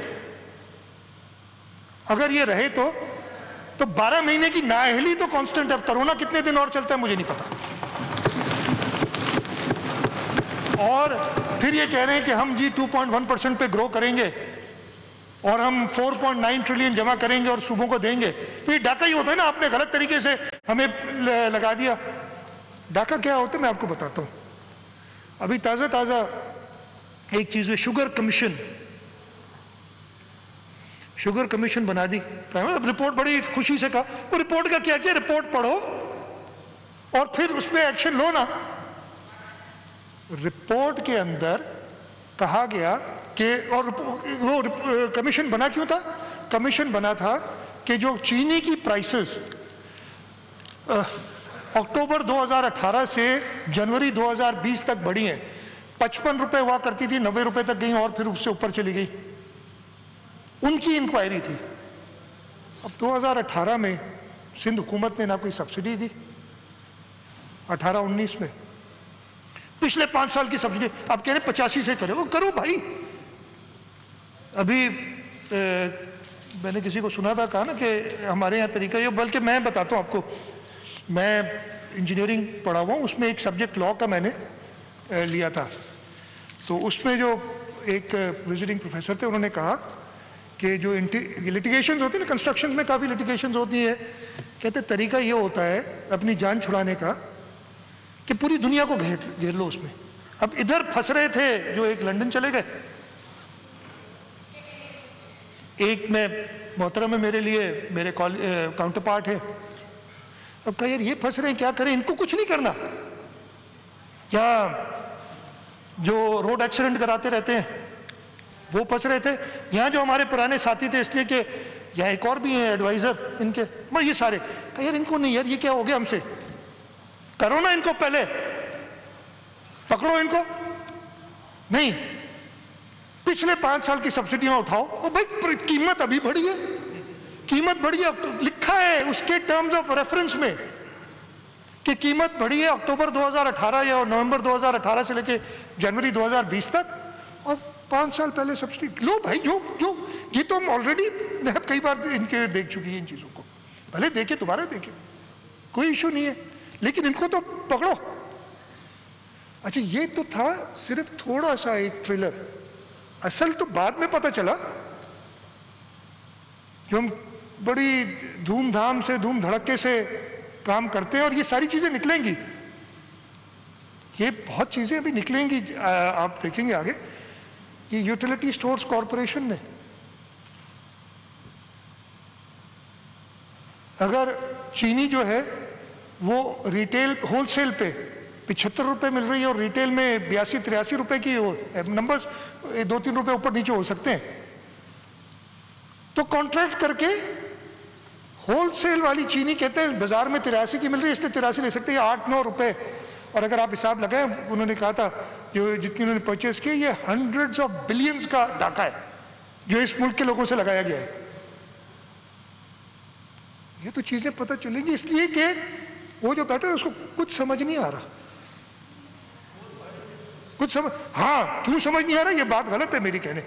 जो शख्स, उसके इनकम टैक्स के रिकॉर्ड्स देख लो, जितना इनकम टैक्स देता है, मैं भी इनकम टैक्स देता हूँ, मेरे भी चेक कर लें, जितना इनकम टैक्स देता है और उसका लिविंग स्टैंडर्ड देख लें उसके मुकाबले में, तो कुछ तो है ना।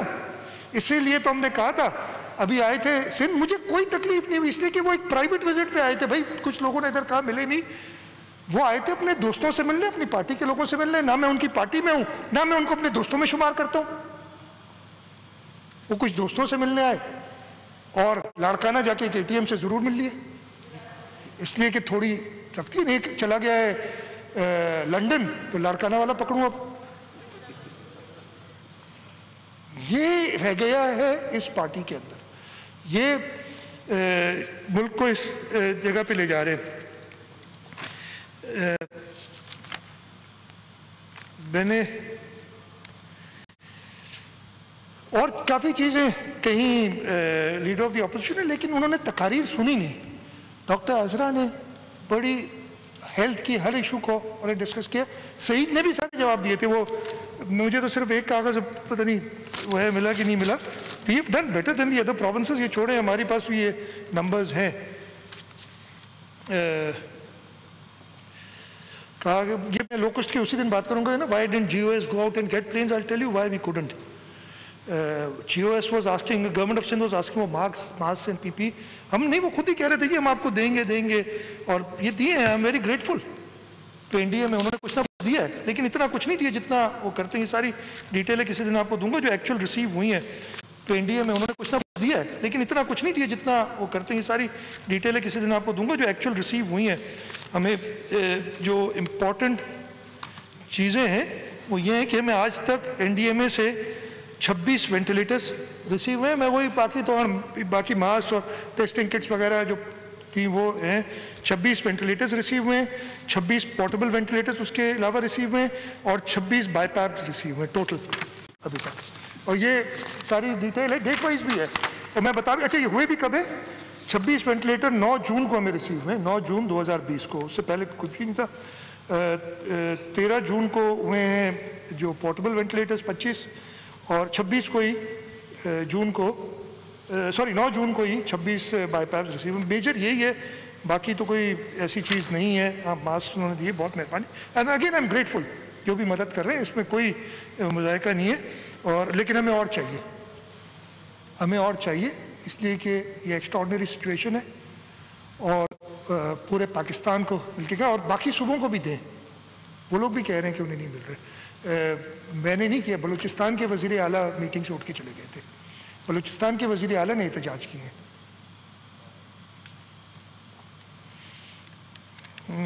K4 की मैंने आपको बता दी, बहुत ही एहतराम से बात की इन्होंने। मुझे नहीं पता इमरान खान अपने बच्चों के साथ कब मोटरसाइकिल पे घूमे। पहले मुल्क ले आए, उनको अपना करे। मैं इसलिए कह रहा हूं कि आपने बिलो द बेल्ट बातें की ऐसी, आपको नहीं जेब देती, आप बाहर जाके तो करते हैं। शुगर रिपोर्ट की बात करें हम बड़ी हैरत हुई मुझे, शहीद मोहतरमा बेनज़ीर भुट्टो को फिर निकाला है उन्होंने आज। और आफ्ताब शाबान मीरानी साहब, हम सब जानते हैं, हमारे सीनियर मेंबर है, स्पॉटलेस करियर। आपके डिस्ट्रिक्ट के हैं सर, आप जानते हैं, उसका भी नाम ले लीजिए। करो भाई, अब ये नहीं, ये चीनी चोर आटा चोर नहीं मिल रहे इनको भी, वो 20 साल पुरानी चीजें निकालो, 25 साल पुरानी चीजें निकालो। मैंने कहा ना कि वो मुझे बड़ी पसंद आई थी, मैंने फिर अभी सरदार शाह साहब से कहा, मैं पढ़ लूँगा, आई होप मैंने संभाल के रखा है। वो बड़ा अच्छा शाह साहब, मैंने आपको कॉम्प्लीमेंट भी किया था, तो दिल को लगी बात ना कि पहले थे कायदे मिल्लत, फिर शहीद मिल्लत, फिर मादरे मिल्लत, और अब कायदे किल्लत, हर चीज़ की किल्लत। अच्छा, आटे चीनी की तो किल्लत हो ही गई, पेट्रोल की किल्लत हो ही गई, बिजली की किल्लत हो ही गई, लेकिन उसके साथ साथ समझ की किल्लत, बिल्कुल सही, मैं खुद एक्सपीरियंस कर रहा हूं, दूरअंदेशी की किल्लत। आगे नहीं, वो दूरअंदेशी कहा ना, मैंने कहा इनको कि 30 लाख घर बनाए, कहते 50 लाख बनाएंगे। वो यार लोगों के घर तोड़ दिए, ये दूरअंदेशी है ना, बड़ी बहुत बड़ा सोचो करो कुछ नहीं। फॉरेन पॉलिसी की किल्लत आपने कल देख ली, कल देखिए हमने ये, हम पूरी दुनिया के सामने एक टेररिस्ट को जिसने हमारे बच्चों का खून किया है उसको हम लॉट कर रहे हैं बैठे हुए। फिर कहते हैं वो, कोई कहते हैं स्लिप ऑफ टंग है। ये एक साहब, मैंने टीवी देख रहा था, खुद आके कह देना भाई मेरे से गलती हो गई, कहते हैं गलती हो जाती है मेरी भी कभी, कह दे आके, प्लीज कहें। आपकी मुल्क की इज्जत की बात है, आपके बच्चों के खून की बात है जो इन टेररिस्ट ने जिनको मारा है। सब्र फहम की किल्लत, साबित कदमी और मुस्तकिल मजाजी की किल्लत, सही बात है ना।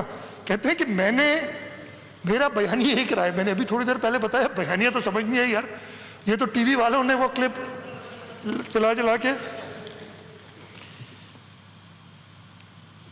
और सबसे बड़ी बात ये हुआ कि तहरीक इंसाफ में, नाम में इंसाफ की किल्लत, पकड़ो ना ये चीनी चोरों को, आटे चोरों को निकाल दिया है। ये जो यूटिलिटी स्टोर्स में डे लाइट रॉबरी हुई है, ठीक है, हमारे को यार हम तो वैसे ही फेस कर रहे हैं ना, जितने केस बनाओ, करेंगे face. Despite the chief justice of Pakistan saying कि किसके कहने पे तुमने जीआईटी में नाम डाला, मैं फेस कर रहा हूं।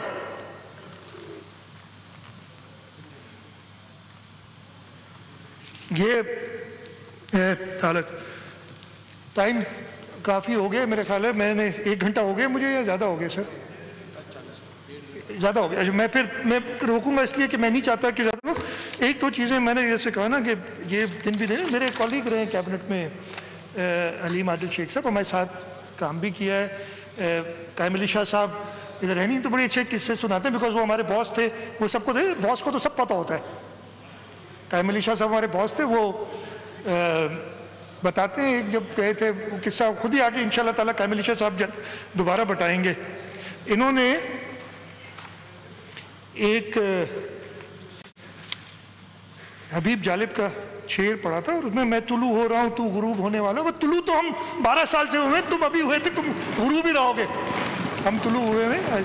लेकिन उसका मैं बता रहा हूँ इनके साथ क्या होगा अभी, इसलिए कि ये जिस तरीके से हुकूमत चला रहे हैं, ज्यादा दिन की बात नहीं है, मैं आपको अभी बता रहा हूँ, ज्यादा दिन की बात नहीं है। हर एक आदमी, अभी तो बड़ी बातें हो रही हैं, सब सुन रहे होंगे, हमें तो मुझे याद है ना वो जो जीआईटी की रिपोर्ट आई, तो वो शख्स जिसका आज इस्तीफा मांग रहे हैं आजकल कुछ इनके वफाकी, जो सुना है मैंने टीवी पे सुना है, मैं तो नहीं, I am not privy to the internal conversations, but जो टीवी पे सुना है कि उसका इस्तीफा मांग रहे हैं, वो कहता है मैं इस्तीफा नहीं दूंगा जब तक वज़ीर आज़म नहीं कहेगा।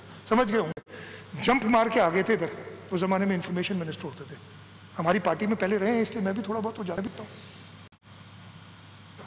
भाई ये गया, फिर इधर पिछले साल जो हंगामा डाला था, याद है मुझे, 10 दिन पता नहीं तारीखें गिन रहे थे, ये जब बुलाती है नैब तो ये पीछे करने, मैं कह रहा हूँ ना, जब तक अल्लाह ताला चाहेगा, जब तक पार्टी लीडरशिप और इस ऐवान के लोग मुझे अपना लीडर मानेंगे, मैं करूँगा। आपके हाथ में नहीं,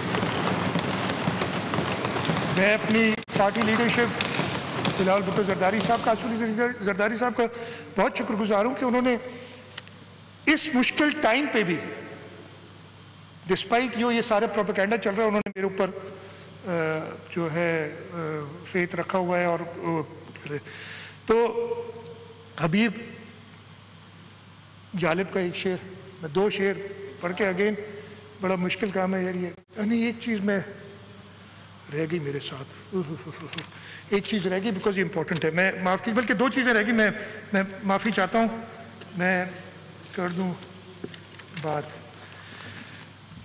पहले सुप्रीम कोर्ट को भी मिसलीड करने का ना, इधर तकारीर करके मिसलीड करने का बहुत शौक है। पहले तकरीर कर दी थी कि 8 अरब रुपए का राशन बांटा है, सुप्रीम कोर्ट ने बगैर सोचे समझे नोटिस ले लिया, हम जवाब दे हुए हमने जवाब दिया, 1.08 बिलियन का था, वो सारी डिटेल्स दी। अब कहा, और आज फिर ऑर्डर भी आ गया उसका, मैं कल सुन रहा था मैं कि जी 4 अरब की लैंड क्रूजर्स और पजेरोज और ये ले रहे जनाब। अच्छा, मुझे हैरत ये मैं कंफर्म कर लूँगा, मैं बता अभी दे चलें, I have immunity of in the assembly. Supreme court में कहा गया है कि और कोई सूबा गाड़ियाँ नहीं ले रहा सिवाय सिंध के, ये गलत है, बाकी सूबे भी गाड़ियाँ ले रहे हैं। बजट में है जनाब 3.6 बिलियन की वाकई व्हीकल्स हैं बजट के अंदर, उनमें से 2 अरब रुपए की व्हीकल्स हैं पुलिस के लिए, जो मोबाइल्स होती हैं, पुलिस की मोबाइल्स, ये बजटेड है। मैंने इस वक्त फाइनेंस सेक्रेटरी को मना किया हुआ है कि till we are done with the covid emergency we do not know what our financial position is going to be like, we are not buying any cars irrespective के कौन मांग रहे हैं। आई होप मैं आगे बताऊंगा कि वो भी हमारे साथ दें। कुछ पुलिस को तो मैं कह सकता हूं कि भाई इस वक्त तंगी है, नहीं ले सकते।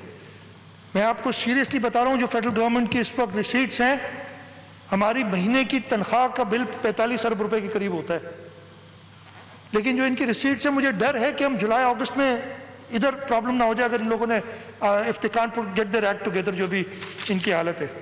हाँ जी, उसके अलावा जो दूसरा बड़ा अमाउंट है वो है, हाँ एक और है जो कि मैं बिल्कुल अभी मैंने मना कर दिया कि इस वक्त नहीं ली जाएंगी। हमारे फील्ड में असिस्टेंट कमिश्नर्स के पास गाड़ियां नहीं थी, पुरानी हो गई थी, तो उनके लिए कहा गया ले जाए, लेकिन फिलहाल रोक दी है नहीं, वो 742 मिलियन। तीसरी बड़ी थी वो जुडिशरी के लिए 290 मिलियन की 29 करोड़ रुपए की गाड़ियां। आई होप, जैसे मैंने कहा, हम सुप्रीम कोर्ट में रिपोर्ट पेश करेंगे। मैं ऑलरेडी कह दूंगा कि जी हमने मना किया है कि कोई गाड़ियां नहीं लेंगे till Covid emergency. I hope that the court also supports us on this. अच्छा, पिछले सालों का मैं आपको बता दूं, 2018-19 में हमने बजट की थी 2.876 बिलियन गाड़ियों के लिए, हमने खरीदी सिर्फ 419 मिलियन की। 2019-20 इस साल 2.5 बिलियन हमने बजट किया था, 438 मिलियन की हमने गाड़ियां ली। और ये मैं डिटेल भी आपको बता देता हूं कि मेरे पास आई होप इधर हों, मुझे इस साल का तो पता है, हाँ 19-20 की आ गई ना। एक हमने काफ़ी गाड़ियां ली एग्रीकल्चर में, आपको पता है वो जो, मैं उसके बाद में जिक्र करूंगा ना वीगोस क्यों ली। बताया मैंने आपको कि हमें कहा गया कि ये गाड़ियां लो, अगर आपने हमसे काम कराना है ये गाड़ियां लो, वो पूरे डिटेल्स दूंगा। 127 मिलियन की हमने गाड़ियां ली आपके पुलिस के लिए, जो पिछला साल गुजरा है, टोटल 438 मिलियन। उससे पिछले साल 2018-19 419 मिलियन की गाड़ियां ली, जिसमें 128 मिलियन हमने जुडिशरी के लिए गाड़ियां ली थी। 419 में से नहीं, सॉरी 319 मिलियन की गाड़ियां ली और उसमें से 126 मिलियन ये एक्चुअल एक्सपेंडिचर, ये 126 मिलियन। तो ये मैं क्लियर कर दूं, हम सुप्रीम कोर्ट को जवाब दे देंगे। लेकिन ये इस तरीके की गैर जिम्मेदाराना बयान लेके बगैर देखे हुए कि लग्जरी गाड़ियां ले रहे हैं, मेरे ख्याल में, मुझे चेक करना पड़ेगा, मेरे ख्याल में एक भी, ज़्यादा से ज़्यादा है तो कोई डबल कैबिन होंगी, वो चेक कर लेंगे, होगी, लेकिन ले कोई नहीं रहे। हाँ 1800 सीसी की गाड़ियाँ वो हम नहीं रखते, 1800 सीसी गाड़ियाँ जजेस की होती हैं, वो हैं उसमें। तो ये कल एक टीवी प्रोग्राम भी कर दिया था इस पर, और सुनने के लिए तैयार नहीं होते वो शख्स। खैर उनकी मर्जी है, वो किस लाइन पे चल रहे होते हैं। तो ये मैंने कहा क्लियर कर दूं। एक और चीज़ मैं जो क्लियर पिछले साल करना चाह रहा था और इसी वजह से रह गया था कि मुझे टाइम लग गया था ज़्यादा, वो है ऑडिट के बारे में बड़ी बातें होती है। ऑडिट रिपोर्ट नहीं दी, ऑडिट में ये कर दिया, इतना मसला हो गया। मैं डिटेल थोड़ी सी देना चाहता हूँ, अगर 5 मिनट में कोशिश करूँगा इसको रैपअप कर दूँ। आईनी रिक्वायरमेंट है, आर्टिकल 168 से आर्टिकल 171 तक ये ऑडिटर जनरल ऑफ पाकिस्तान को पावर देता है कि ऑडिट करे। मैं ज़्यादा डिटेल नहीं रहा। हमारा जो आखिरी ऑडिट, अच्छा ये मैंने आज फिर पता किया था कि भाई ये क्यों ऑडिट रिपोर्ट, मैंने मिनिस्टर साहब को भी कहा था पार्लियामेंट्री अफेयर्स के कि भाई क्यों नहीं तुमने ऑडिट रिपोर्ट, कोई छुपी हुई तो नहीं है, दे आर पब्लिक, ये ले करनी है, दे आर पब्लिक, ये ले करनी है आपने, और ये पब्लिक अकाउंट्स कमेटी में जाएंगे। तो बताया गया कि नवंबर में शायद गालिबन पहले कोई गलती हुई थी, नवंबर में आई थी, व्हाटएवर, लेकिन मैं गलती मानता हूँ, पहले हो जानी चाहिए। लेकिन इसमें तो कोई छुपाने की बात नहीं थी। मैं ज़रा आपसे कुछ बात इनके बारे में बताना चाहता हूँ। 2018-19 का जो ऑडिट ईयर था, नंबर्स तो बहुत बड़े, 225 अरब रुपए की इन्होंने कहा कि जी ऑडिट ऑब्जर्वेशंस है। ऑडिट ऑब्जर्वेशंस कई किस्म की होती हैं, वायलेशन ऑफ रूल्स, सबसे खतरनाक जो reported cases of fraud, accounting errors, एक जगह नहीं करना था कहीं और लिख दिया, weakness of internal control systems, recovery and over payments, rescinding case of stabling over payments of miscellaneous public monies, और नॉन प्रोडक्शन ऑफ रिकॉर्ड। इसमें जैसे मैंने कहा कि हमारी जो थी टोटल 225 बिलियन में से जो रिपोर्टेड केसेस ऑफ फ्रॉड वो 529 मिलियन। अच्छा, जो सबसे मुझे, और इसकी वजह से वो ऑडिटर वो साहब भी चेंज हो गए जो फेडरल में थे पिछले साल, हमारी बात के मैं बता दूं, हमारा बजट 2018-19 की बात है ना, हमारा बजट था 1021 बिलियन का, 936 बिलियन हमने खर्च किए थे, वो टोटल स्पेंट अमाउंट जिसका ऑडिट होना था। 936 में से 862 बिलियन उन्होंने ऑडिट किया, और and that 92% of the total expenditure. Sindh के लिए यह हालत होती है, 92% ऑफ टोटल एक्सपेंडिचर, और उसका 26% यानी 226 अरब रुपए, जैसे मैंने बताया कि उन्होंने कहा कि ये ऑडिट ऑब्जर्वेशंस है, और उस 236 में 530 मिलियन था जो cases of fraud, embezzlement, theft and misuse of public resources. बाकी सारी वो अकाउंटिंग एंट्री उधर उधर हो गई, नहीं होनी चाहिए, मैं बिल्कुल मानता हूँ, और ये हमारी अफसरान को ज़्यादा मोहतात होना चाहिए ताकि सही करें। सूबा खैबर पख्तूनख्वा इनकी हुकूमत थी, एक्चुअल एक्सपेंडिचर 372 अरब, उनका ऑडिट होता है सिर्फ 56 अरब का, यानी 15%। हमारा ऑडिट होता है 92%, उनका ऑडिट होता है 15%। हमारे ऑडिट जो 862 बिलियन का हुआ, उसमें 226 बिलियन मैंने कहा ऑब्जर्वेशंस, 26% हमारी उन्होंने गलतियां निकाली। सूबा खैबर पख्तूनख्वा का जो उन्होंने 15% ऑडिट किया सिर्फ, उसमें 38 अरब रुपए यानी 68%। अच्छा, मैं ये भी मेरे पास है इसलिए कि सारी ये मैंने कहा ये पब्लिक इंफॉर्मेशन मिल जाती है यार, पता नहीं क्यों इतनी परेशानी हो रही थी। खैबर पख्तूनख्वा में 2017-18 reported cases of fraud, embezzlement, theft and misuse of public resources 192 million. हमारे जो टोटल 226 अरब में से 529 मिलियन, इनके सिर्फ 38 अरब रुपए में से 192 मिलियन। और ये पब्लिक अकाउंट्स में जाएगी, जो भी जिम्मेदार होगा उसको सज़ा मिलेगी। ये पैसे रिकवर भी होते हैं, सजाएं भी मिलती हैं, लेकिन आप अपने सूबे को ऐसे पेंट करते हैं कि इधर पता नहीं क्या, ऐसा कुछ नहीं है, ऐसा कुछ नहीं है। इस सूबे की आवाम सच्चानंद की बेवकूफ नहीं है, वो देख रही है कि पीपल्स पार्टी खिदमत करती है।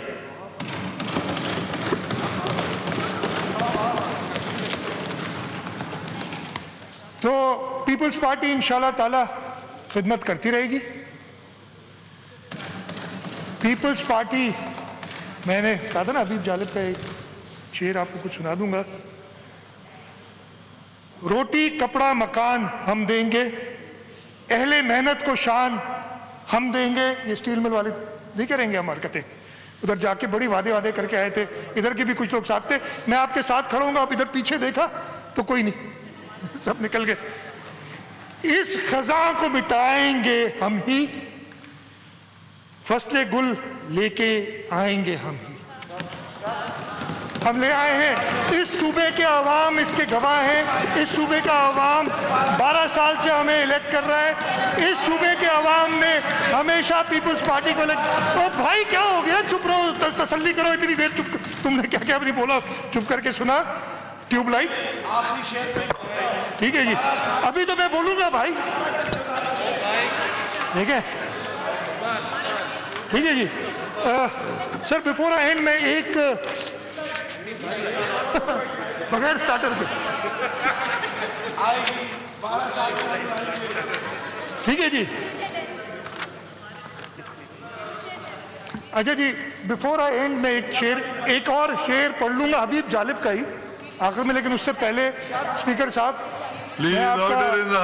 मैं आपका शुक्रिया अदा करना चाहता हूं, आपके पूरे स्टाफ का इस मुश्किल सूरत हाल में।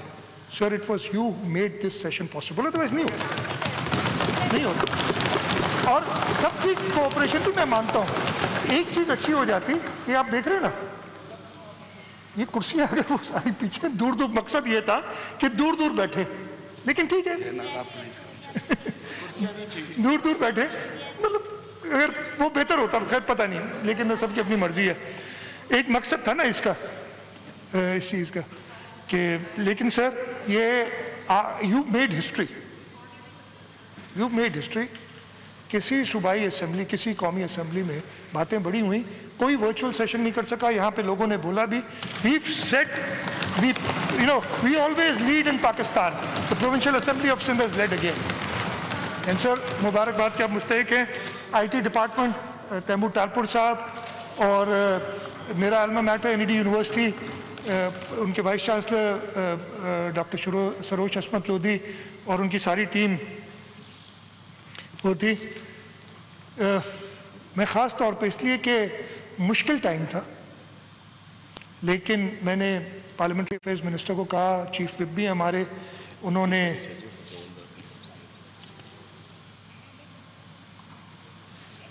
अच्छा मुझे ये कहा गया है कि सैयद मुनव्वर हसन साहब डिडंट डाई ऑफ कोरोना। मेरे से गलती हो गई, आई हैव गॉट रिपोर्ट्स। ठीक है जी, लेकिन मुझे कहा गया है तो मैं उसकी कहता हूँ कि you didn't die of corona. मैं हाँ जी,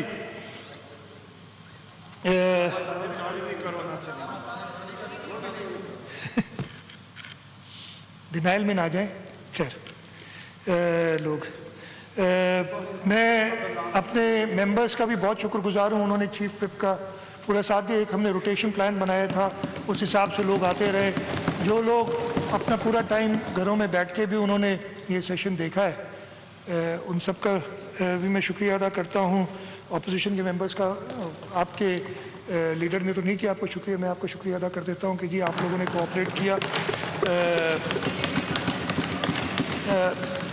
असेंबली स्टाफ, स्पीकर साहब आपकी सरबराही में, आपके सेक्रेटरी उमर फारूक साहब, मखदूम शफ़ी साहब, मोहम्मद हसन शाह साहब, मोहम्मद हनीफ, बाकी जो सारे साजिद बैठे हैं, हमारे बहुत पुराने साथी हैं। 2002 से मैं इलेक्ट होता आ रहा हूँ इस असेंबली।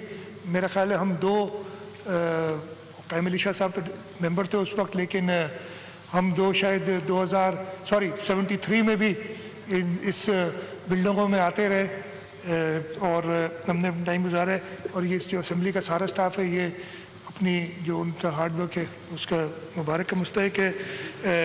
फाइनेंस डिपार्टमेंट के सारे लोग जिन्होंने as usual in this difficult situation भी अपने दफातर खुले रख के और वो प्रॉपर SOPs फॉलो करके बजट्स बनाई और पेश की। प्लानिंग एंड डेवलपमेंट डिपार्टमेंट के सारे लोग, हसन नकवी साहब दो नाराज़ थे इनसे, फिरदौस नकवी साहब, लेकिन हसन नकवी साहब, वसीम साहब, इन सब को मैं मुबारकबाद देता हूँ कि इन्होंने काम किया। वीव हैड आज जनरल डिस्कशन, अभी मेरे ख्याल है चार्ज एक्सपेंडिचर पे हम बात करेंगे, इसके बाद तो दोबारा बोल देंगे। बिफोर आई एंड, हम क्यों आप लोगों को इतनी परेशानी होती पीपल्स पार्टी से? आपको मैं, I don't mean you as such, but इस मुल्क में जमहूरियत दुश्मन जो लोग हैं, मैं उनको एड्रेस कर रहा हूँ। उन लोगों ने हमारा एक कायद शहीद किया, हमारी बहन शहीद मोहतरमा बेनज़ीर भुट्टो को शहीद किया। आपने कल वो, मैंने ये एक नेशनल असेंबली के मेंबर हैं साद रफ़ीक साहब, उनकी तकरीर में सुन रहा था, उन्होंने कहा ज़ियाउल हक ने, पीपल का तो अब कोई नहीं तोड़ सकता। जो जिस वो टाइम सर आपने देखा होगा, मुझे भी याद है, मुझे वो दिन भी याद है 77 में मुझे घर से नहीं निकलने दिया गया था कि मैं अपने मैट्रिक का इम्तिहान जाके दूँ।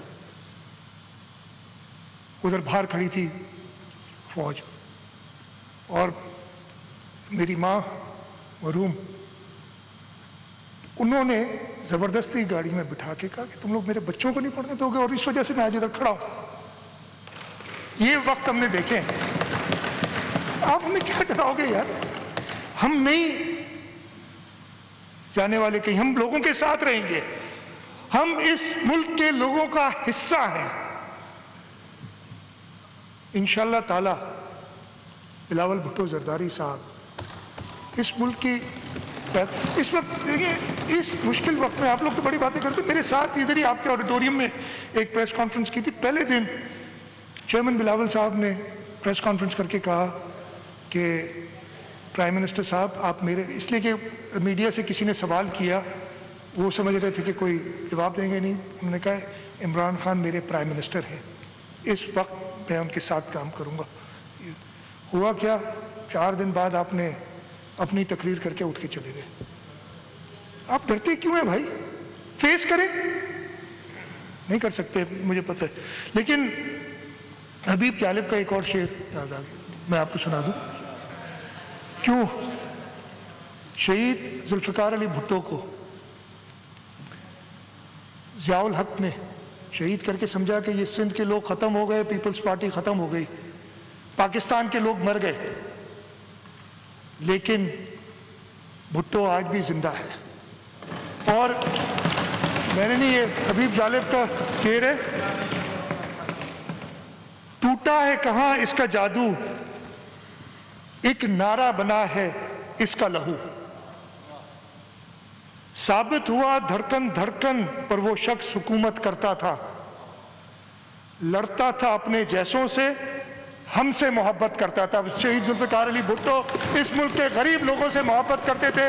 बिलावल भुट्टो जरदारी इस मुल्क के गरीब लोगों से मोहब्बत करते, हमें डांट डपट देते। कभी किसी वर्कर से कोई तेज बोल रहे तो इनको पता है कितनी डांट पड़ती है। आप में ये नहीं है, आपने तो मैंने देखे ना किसी को इधर धक्का दिया, वो जो कई चीजें, खैर अब मैं क्या बताऊं, आप लोग खुद जैसे कहा ना, आपके अपने इत्तेहादी शहरियार महर साहब इधर कह के चले गए जी आप मिल गए पीटीआई से, आपके जनरल सेक्रेटरी कह रहे हैं कि उन्होंने कोई वादा नहीं निभाया, और पता नहीं लफ्ज़ मुश्किल से थे उर्दू के, लेकिन असल मकसद ये था कि हमें बड़े कोई लिफ्ट शिफ्ट नहीं कराते, क्या होता नहीं, जो आसान लफ्ज़ों में लिफ्ट विफ्ट नहीं कराते, इधर आंखें उनकी इधर। अब जाग जाओ, इनका वक्त ख़त्म हो गया है। पीपल्स पार्टी इंशाल्लाह ताला इस मुल्क के अवाम की खिदमत करती रही है और करती रहेगी। और पीपल्स पार्टी ने करके दिखाया है सूबे में। मैं ज़्यादा बातें बहुत लंबी तकरीर कर सकता था, इन्होंने भी बड़ी बातें की, मैं भी कुछ और किस्से सुना सकता था इलेक्शंस के कि कैसे हुई, कैसे ये जीते, कौन कैसे आया। मैं चीफ मिनिस्टर रहा था, मैं I am privy to a lot of things, and इंशाल्लाह किसी दिन बताएंगे कि कैसे ये जीते। वो तो इनके जो साथी हैं ना, वो खुद आके बताते हैं, उनको पता ही नहीं चला क्या हुआ उनके साथ।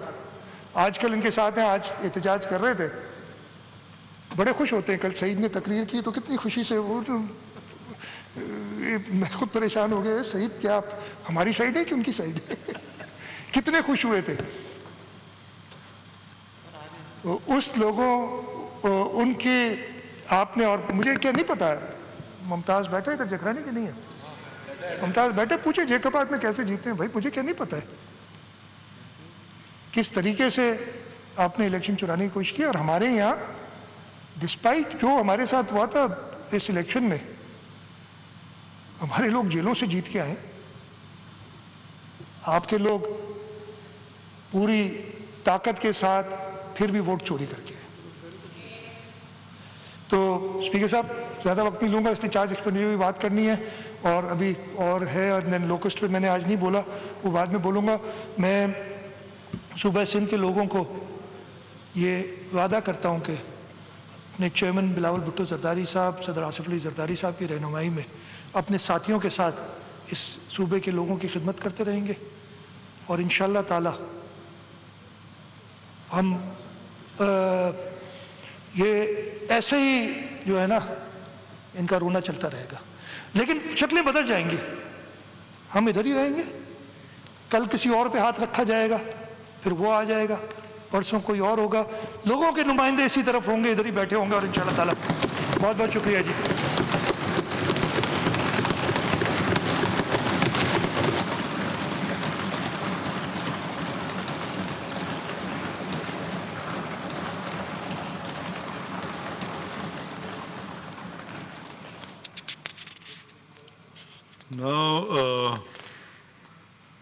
ख्याल टाइम भी बहुत हो गया है। Discussion on charge expenditure.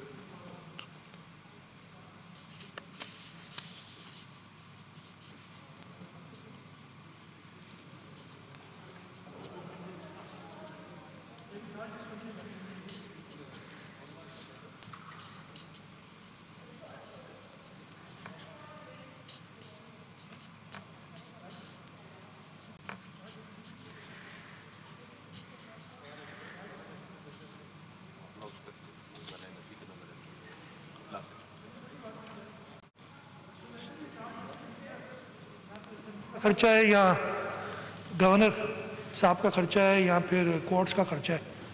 तो अगर बोलना है तो ठीक है, नहीं तो अदरवाइज ठीक है सर, कोई नहीं बोलना चाहता हम भी, सो इट इज़ एक्सेप्टेड। ठीक है सर।